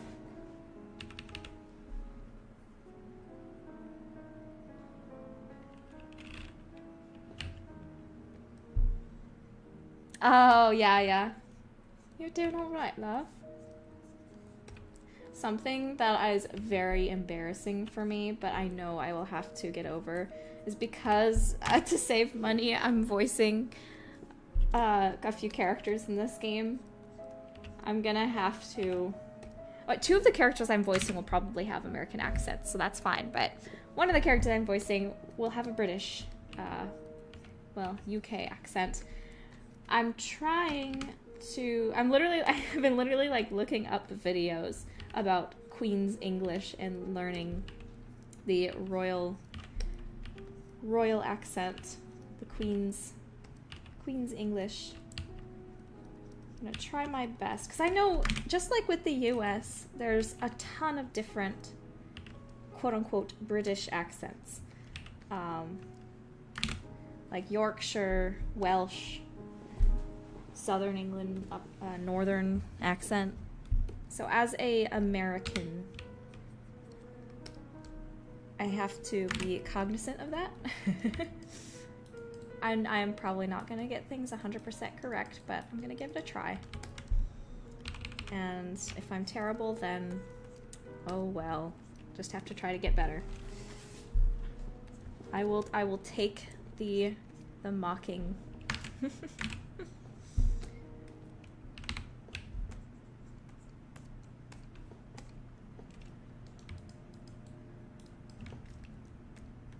What is very funny though, I just don't want to be as bad as Dick Van Dyke was in Mary Poppins, okay? That's my goal, is to not be Dick Van Dyke in Mary Poppins.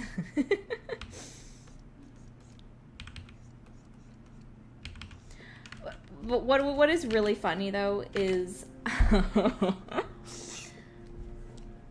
I was watching this British television show on Amazon with me mum, and what was it called? It was, I think it's like a modern mystery show that released like a couple years back about this guy who is a like puzzle legend. Like he makes a whole bunch of puzzles that are put in puzzle books and things, and he's very particular. I think he's probably autistic. He's heavily autism coded. I'm assuming that was their intention anyway. They didn't directly say it in the show. And he has a twin brother who's a police officer, police detective, and his twin brother goes missing, and for certain reasons explained in the show, this guy has to kind of take his brother's place in the police force and solve crimes through a series of hijinks to try to find out what happened to his brother, because they suspect the police are corrupt, so they don't go to the police to ask about the disappearance, that kind of thing. Anyway, in that show, there's a character who's supposed to be American in one of the episodes. And I say supposed to be American because you can tell that she is not American. You can tell they probably did not have the budget, maybe, or did not have the resources to cast an actual American actress, because she is not American. Just like the way she pronounced her words felt so intentional. It was kind of embarrassing. No shade to her as an actress, because she was a perfectly fine actress, but I was also like, yeah, she's not American. Yes, but I will say there are definitely British actors that are able to pull it off. Like Enchanted Butterfly mentioned, Tom Holland does an incredible job. I don't think like any American could tell that he was a Brit before being told so. As far as I can tell, Benedict Cumberbatch also did a good job too in like Doctor Strange.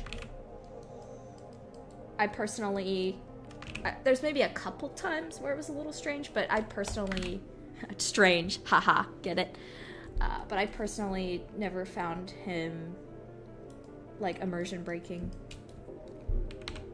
Probably because he already plays a character in Strange that is fairly like exact and methodical in his speaking, being like a very kind of smart doctor kind of character that doesn't come across as uncanny, I suppose.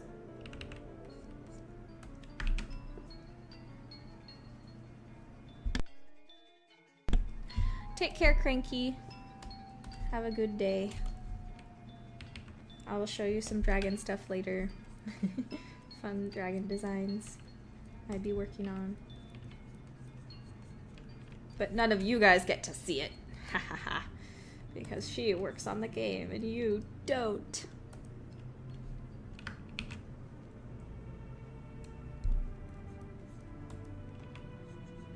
Employee privilege. Oh, that's a good point, Oscar. I hadn't thought about that either. Yeah, Elijah Wood is American, but he played Frodo incredibly well. With an accent. Someday I would really love to travel to the UK and immerse myself more for, obviously, research purposes for my own works, but also because cool place. A lot of cool history. Good and bad, just like anywhere.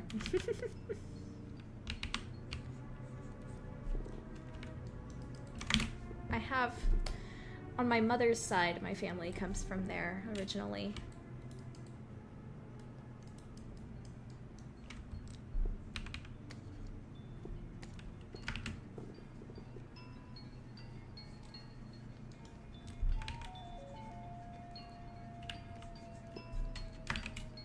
My father's side comes from Germany, maybe 100 years back. But my mom's side has been in America for a really, really long time, since like the 1600s. So I don't think we really qualify as Brits anymore. That is way too much time in America. We are just like full-blooded Americans at this point. Literally part of like the founding generations.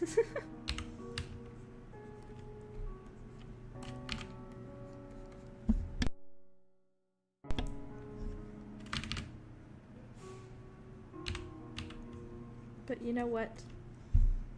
Even if I'm like 400 years removed from the UK, I still think it'd be fun to visit in like a way of like, wow, my ancestors came from here.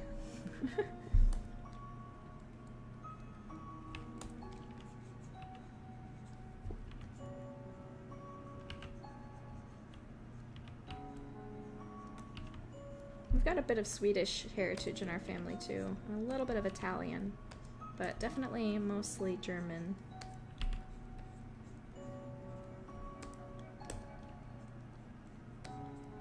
Have to visit Germany at some point.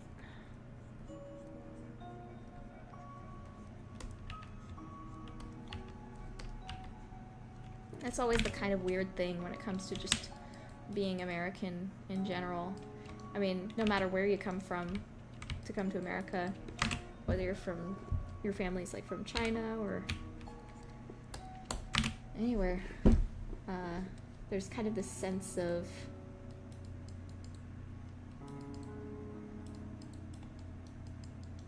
like cultural,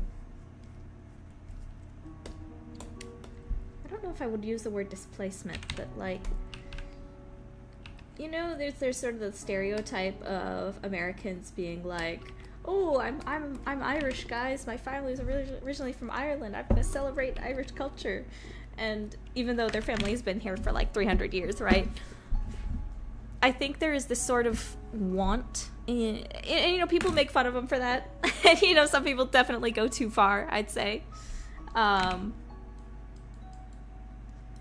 But yeah, Oscar, that's a good word for it, term for it, cultural longing, where even though maybe a lot of us are far removed from our original cultures that our family emigrated from, there's sort of this longing to want to identify with it.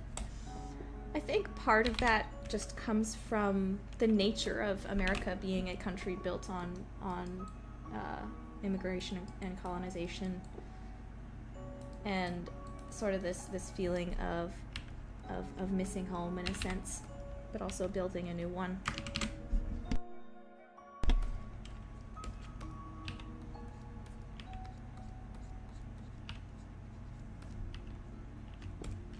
But that's sort of when people make fun of Americans for kind of doing that kind of thing, I think it's just born from that sort of the fact that we're a country made up of a lot of different kinds of people, and even if I'm extremely far removed from my roots of Britain and Germany, there's still sort of this kind of longing or feeling of wanting to belong to a culture that has so much history to it, I suppose.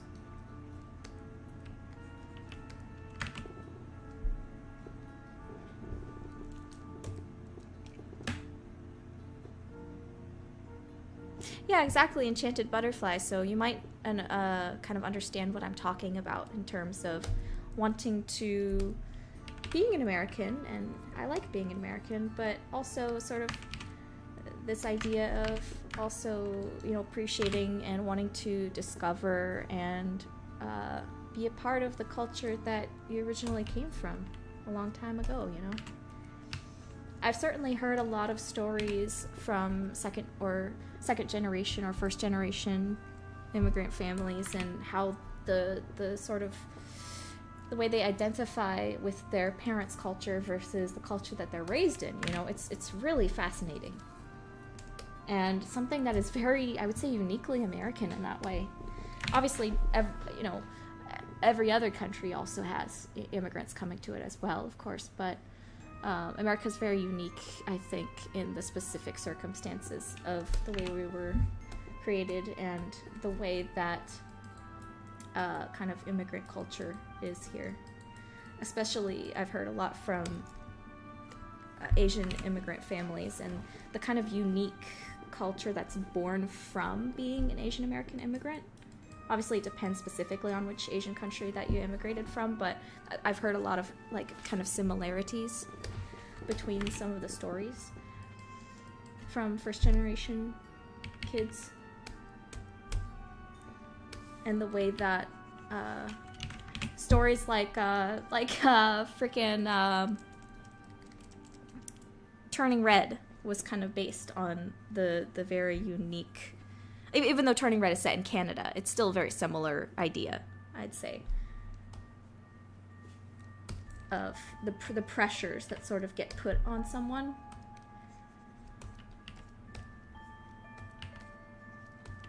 by their parents who are immigrants to succeed in this new country, you know? Anyway, I don't know. Just kind of a very rambling discussion of this idea of sort of long lost cultural identity and how many Americans want to sort of seek this and feel connected to a piece of long-standing history that they don't necessarily have in America because of how young of a country we are.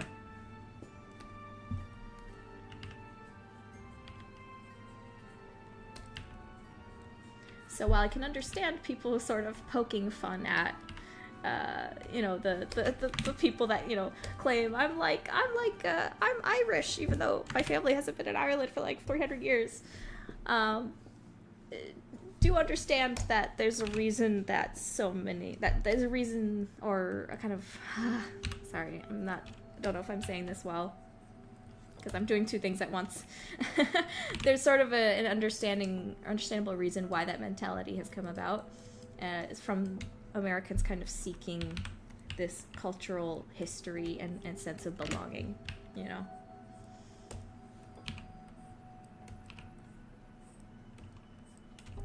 America doesn't have like thousands and thousands and thousands of years of civilization history in the same sense that especially like China has so much history and so much of a cultural identity to it that I love America, and America does have culture. America has a very specific culture to it. I don't agree with people who say that America has no culture. I definitely don't agree with that, but it is still a very young country in comparison to these long-standing old civilizations. So that's where that kind of comes from, I think. I've never been to Germany or the UK. I've never been to Sweden, but there is sort of this kind of comfort in this idea of like, that's where my family came from. That's the culture that my roots belong to, you know? So, but at the same time, I can also acknowledge that I am kind of ignorant when it comes to actually living in those places and growing up in that culture. So, if I had the money, if I had the opportunity, I would love to actually experience and travel to those places and experience the actual culture of which the story I am writing is heavily inspired by.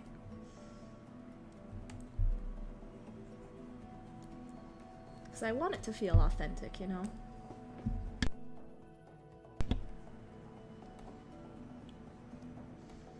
In a similar vein to what those Disney animators did that worked on Lion King, and they actually went to Africa and had a long trip there of researching animals, researching the culture, researching the areas they were around, and studying the landscapes. studying all kinds of things. But that's the thing, is that they had Disney money. They had Disney money to make those research trips, and I do not. A lot of indies don't. So I think that's also part of the reason why you'll find a lot of indie projects write what they know. We don't really have the opportunities money-wise to make research trips. So we try our best with what we have. I am sure that I'll get critiqued for not being the most accurate to British boarding school culture, but just know that I am trying my best, and I am trying to do what I can to... The excuse that I do have is that, I am in a fantasy world. You know, I'm working in a fantasy world. I'm not literally writing a story set in a literal, actual British boarding school. So there's that. There's going to be some anachronisms. There's going to be some inaccuracies. Some of that is intentional, because some of it is based on the fact that Corvinstone fiefdom is supposed to be sort of inspired by the US culture. So there's going to be some influences there, since those fiefdoms are right next to each other, not across the pond like they are in real life. So there's going to be that kind of stuff. Yes, exactly, Oscar. They, in a sense, they still did write what they know, because they based The Lion King on very universal themes of fatherhood and family. I would say that's the main reason why The Lion King was so incredibly successful, is because when you're working with, especially when you're working with animals as a medium, you allow more people to be able to more easily identify with the characters. There's not really the same kind of cultural barrier that you might find with people trying to identify with more human characters, right? Animals, anybody can identify with animals extremely easily, because they're universal creatures, you know? I mean, even though lions aren't everywhere in the world, they're still kind of very... The themes of the story were universal, in other words. And that's probably why it did so well internationally. While a film like Nezha, which I need to still watch Nezha and Nezha 2, it's a little harder to take that movie around the globe, because it is very, very entrenched in Chinese tradition, Chinese mythology, Chinese gods and religion. So that kind of film is a little harder to succeed internationally. And I've heard, unfortunately, it didn't do very well in the US, but I wouldn't take that as a, like, knock against the film or something. I would say that's literally because the marketing for it was really bad. I, like, saw nothing about the Nezha, like, dub being put into theaters. I saw, like, one post about it, and it bombed, and that sucks. But I think it's literally the marketing's fault. What a shame. Anyway, I hope that makes sense. I was rambling for a while there.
I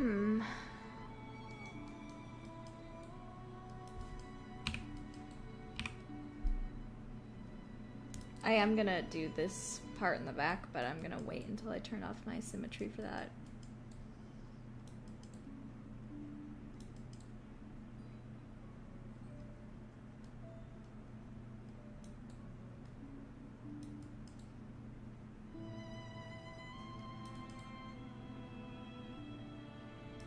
I do feel like I maybe did make the knitting a little too big, but at this point I've put so much time into it, I'm not gonna bother.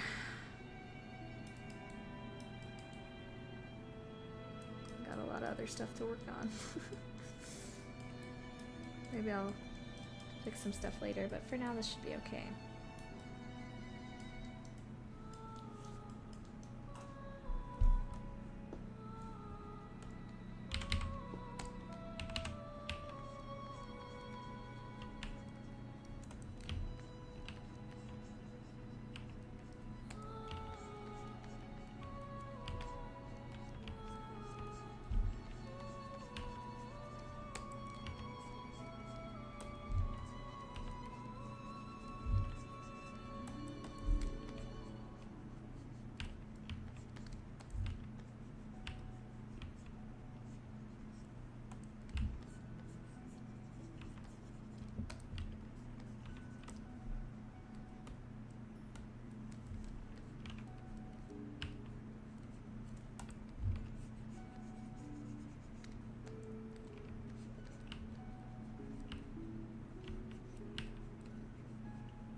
Let's see.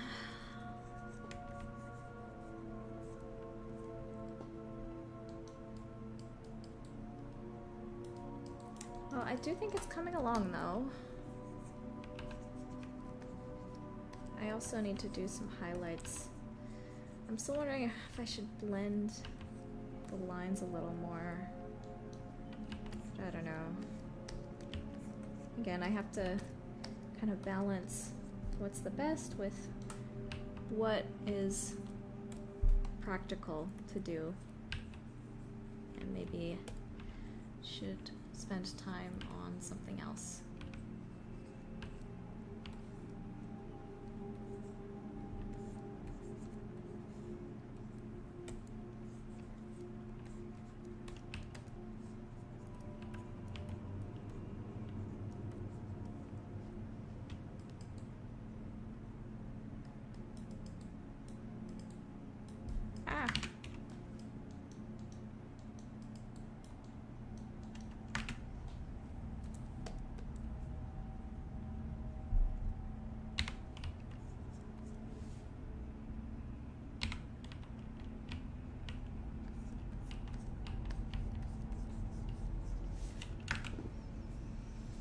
I would say they would probably get more tourists in the summer because this planet is really cold. It's the coldest planet in the kind of Mariposa universe. Well, coldest habitable planet in the Mariposa universe.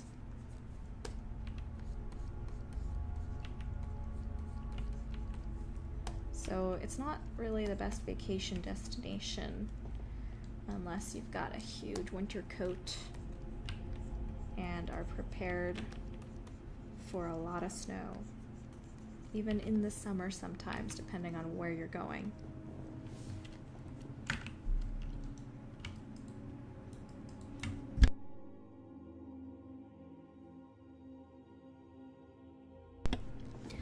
Mushi says, "Hi, just wanted to pop in and say I've been a huge fan of your work since I was a teenager. I'm now in school for animation, and your content still inspires me to this day. Keep up the great work." Thank you so much, Mushi. I really appreciate it. I hope the school is going well for you.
This is what I meant when I said I was kind of dreading doing this.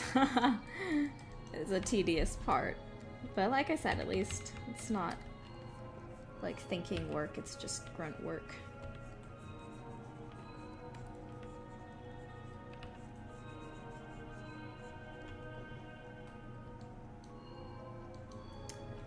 I would say that video games don't really exist on this planet. The only way they would exist is if they were imports. But imports are a little hard to find on Noives. Because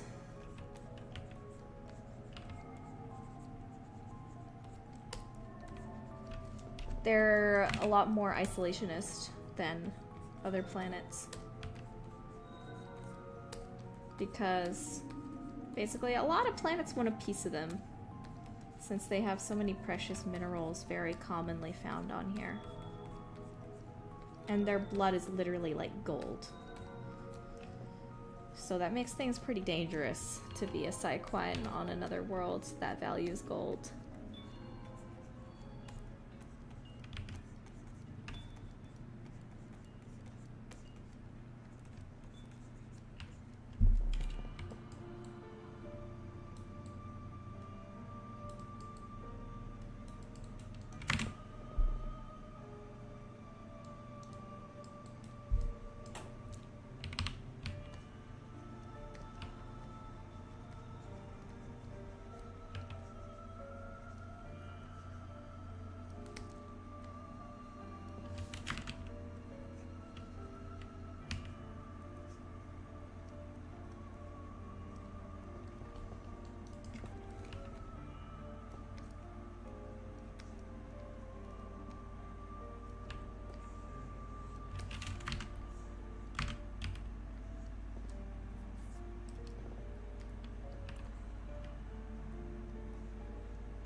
Yeah, let's just say there's been a few diplomatic incidents involving Psyquine getting killed for their blood.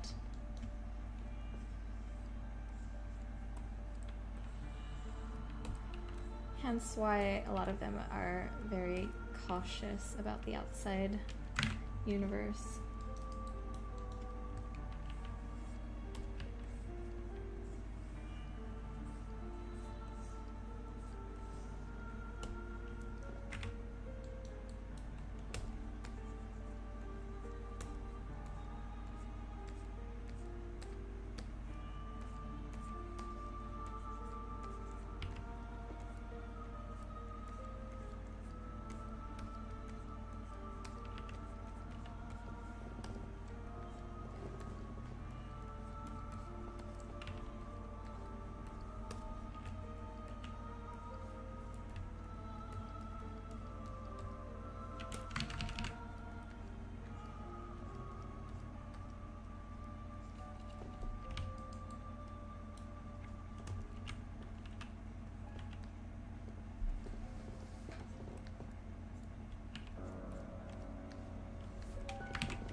Well, I'm not quite done with the sweater, but I'm going to go ahead and move to...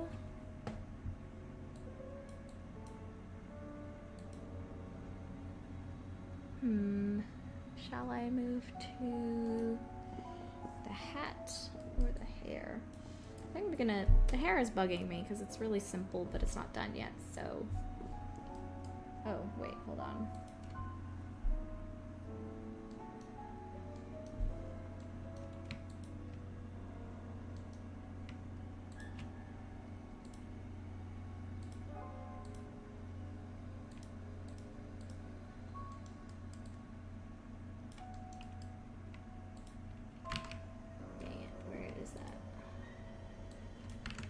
That piece of hair. There? No.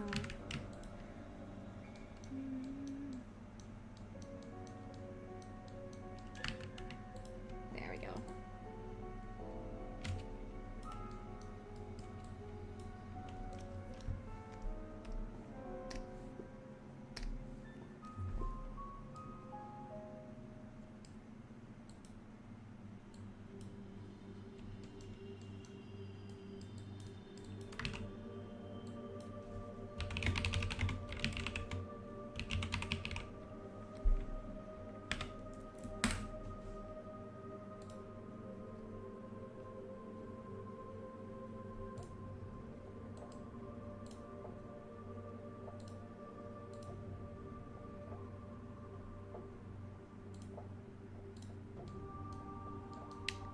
How are you guys doing?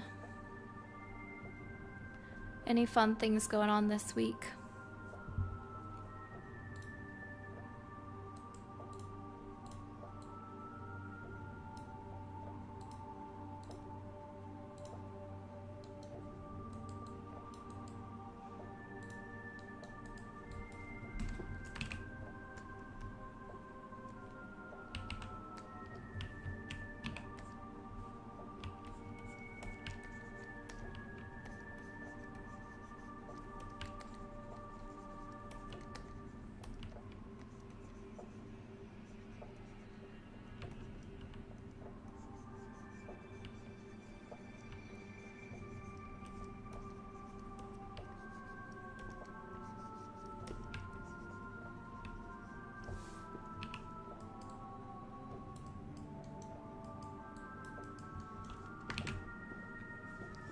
Oh, you're helping a friend write the story and dialogue for his video game project. That's really cool. Good luck.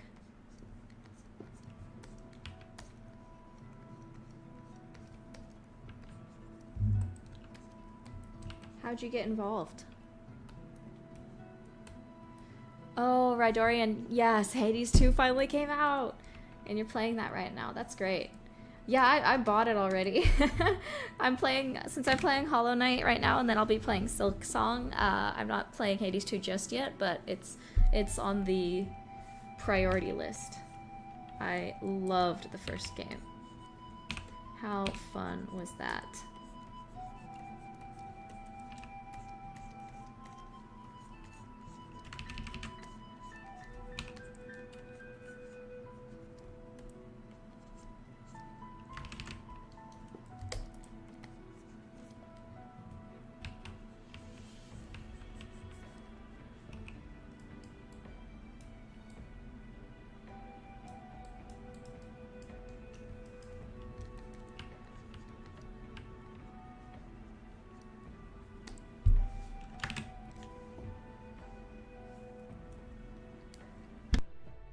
Taylor says, I'm trying to get tickets to go see Has-Been Hotel live on Broadway.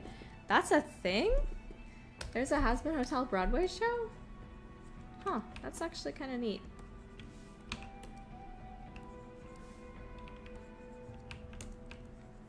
I had no idea. Are they like in like full costumes and everything?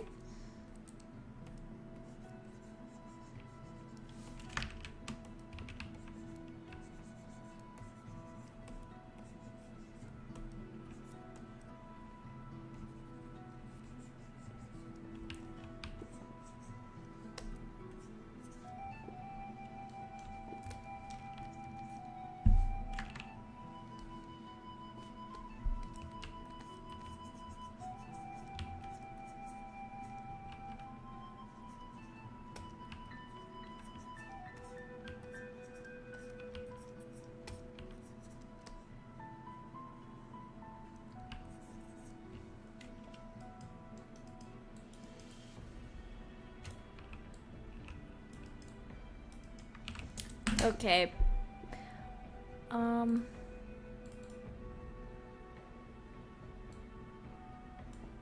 Wait, how did I do this? This is gonna be... I just downloaded this, so it's gonna be kind of awkward. I'm just literally putting a PNG up on the screen. But I'm gonna be right back, okay guys? I gotta go for a minute or two.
Alright, I'm back.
Yeah, Elemental was pretty good.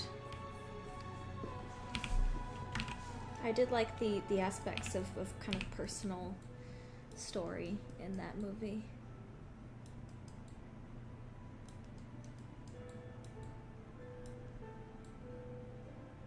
Yeah, that makes sense, Enchanted.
Yeah, a movie that my mom connected with a lot was Incredibles.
Yeah, honestly, I'd say Incredibles is probably my favorite movie.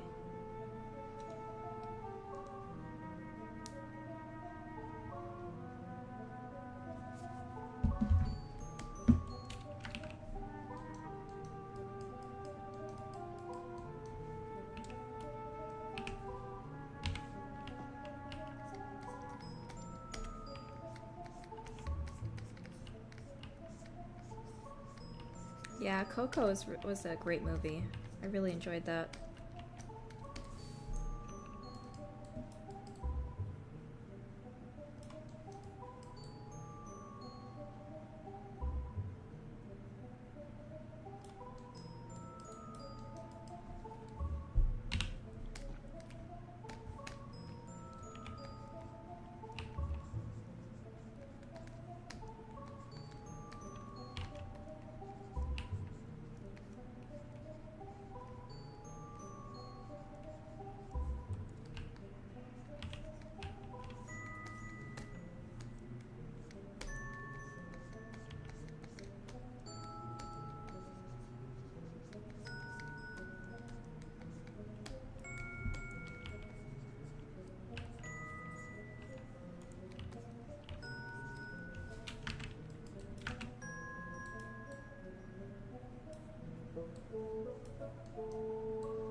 Yeah, I really liked the twist in Coco. Quite enjoyed it.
I think that's about it for the hair. But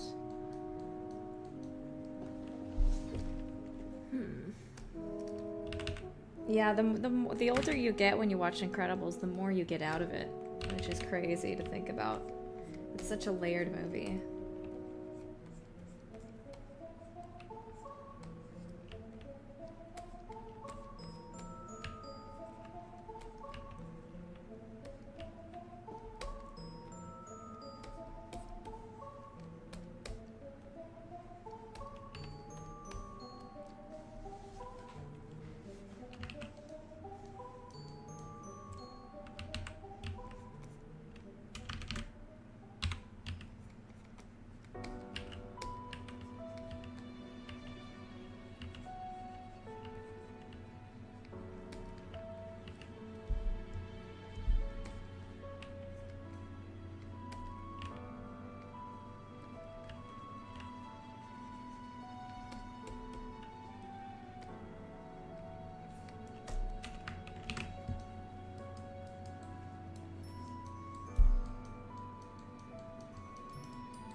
Uh-oh.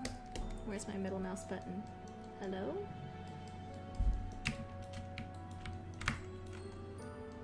Goodness, my middle mouse button was not working for a second there, and that was freaking me out because I already had a middle mouse button fail on one of my other mice, and I don't want to buy another mouse.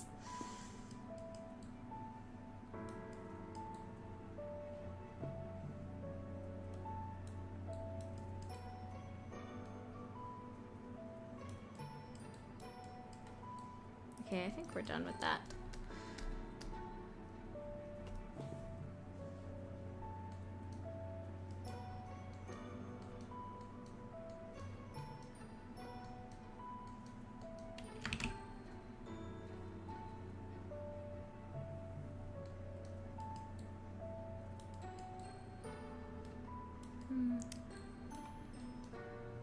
Well, I think...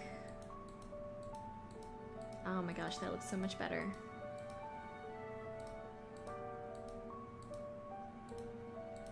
Much better.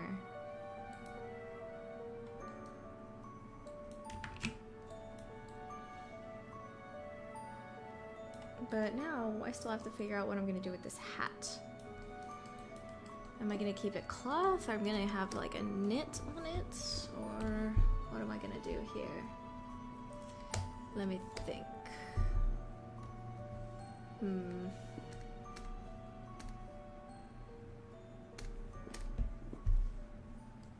Let me look at my references.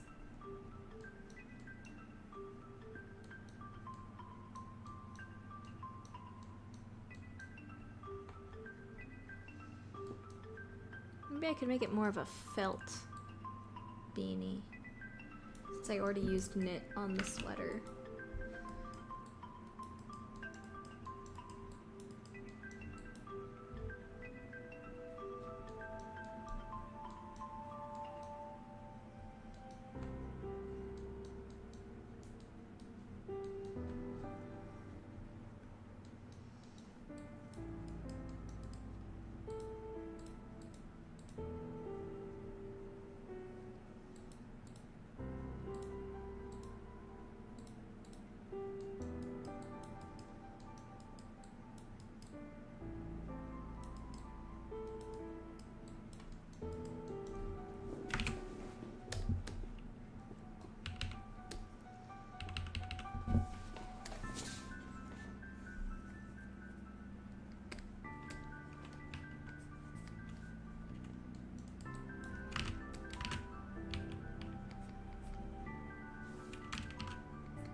that's already looking so much better.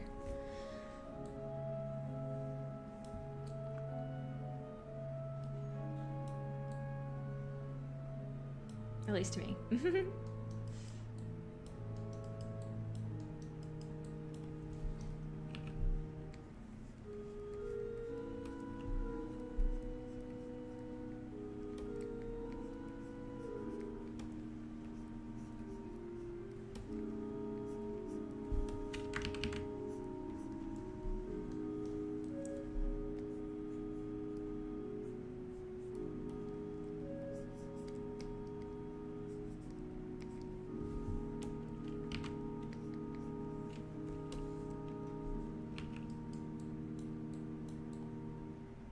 Yeah. Woo.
Oh yeah, Undertale music.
But now the question is what to do with the rest of the thing. Should I put a pattern on the rest of the hat or no? Let's see. First, I need to put a seam here.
Okay, yeah.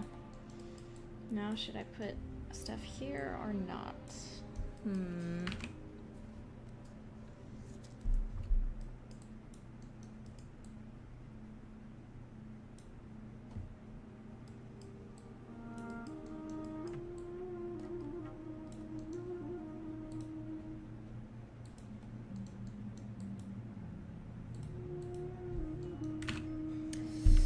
I don't know.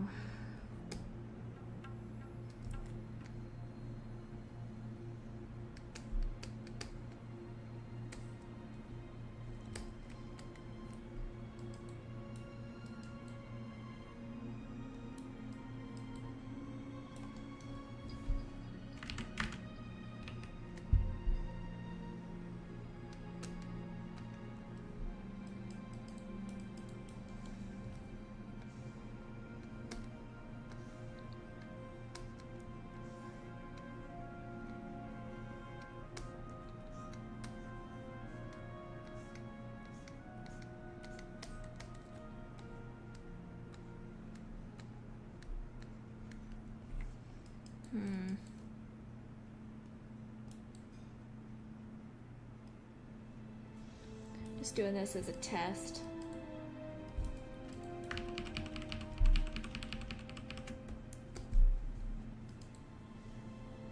Maybe that would be better, so there's not just too much detail everywhere.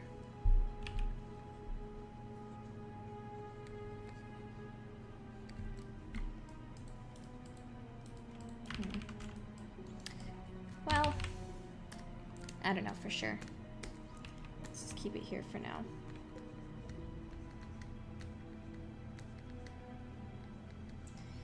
Time to paint the reflections on the edge.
Huh.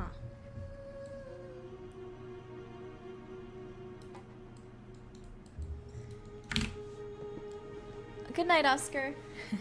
It's funny you say that. I think I'm about to end, like, right now.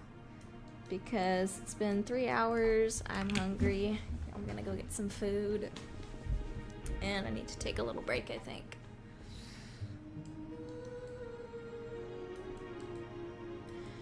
Thank you everybody for joining today's stream.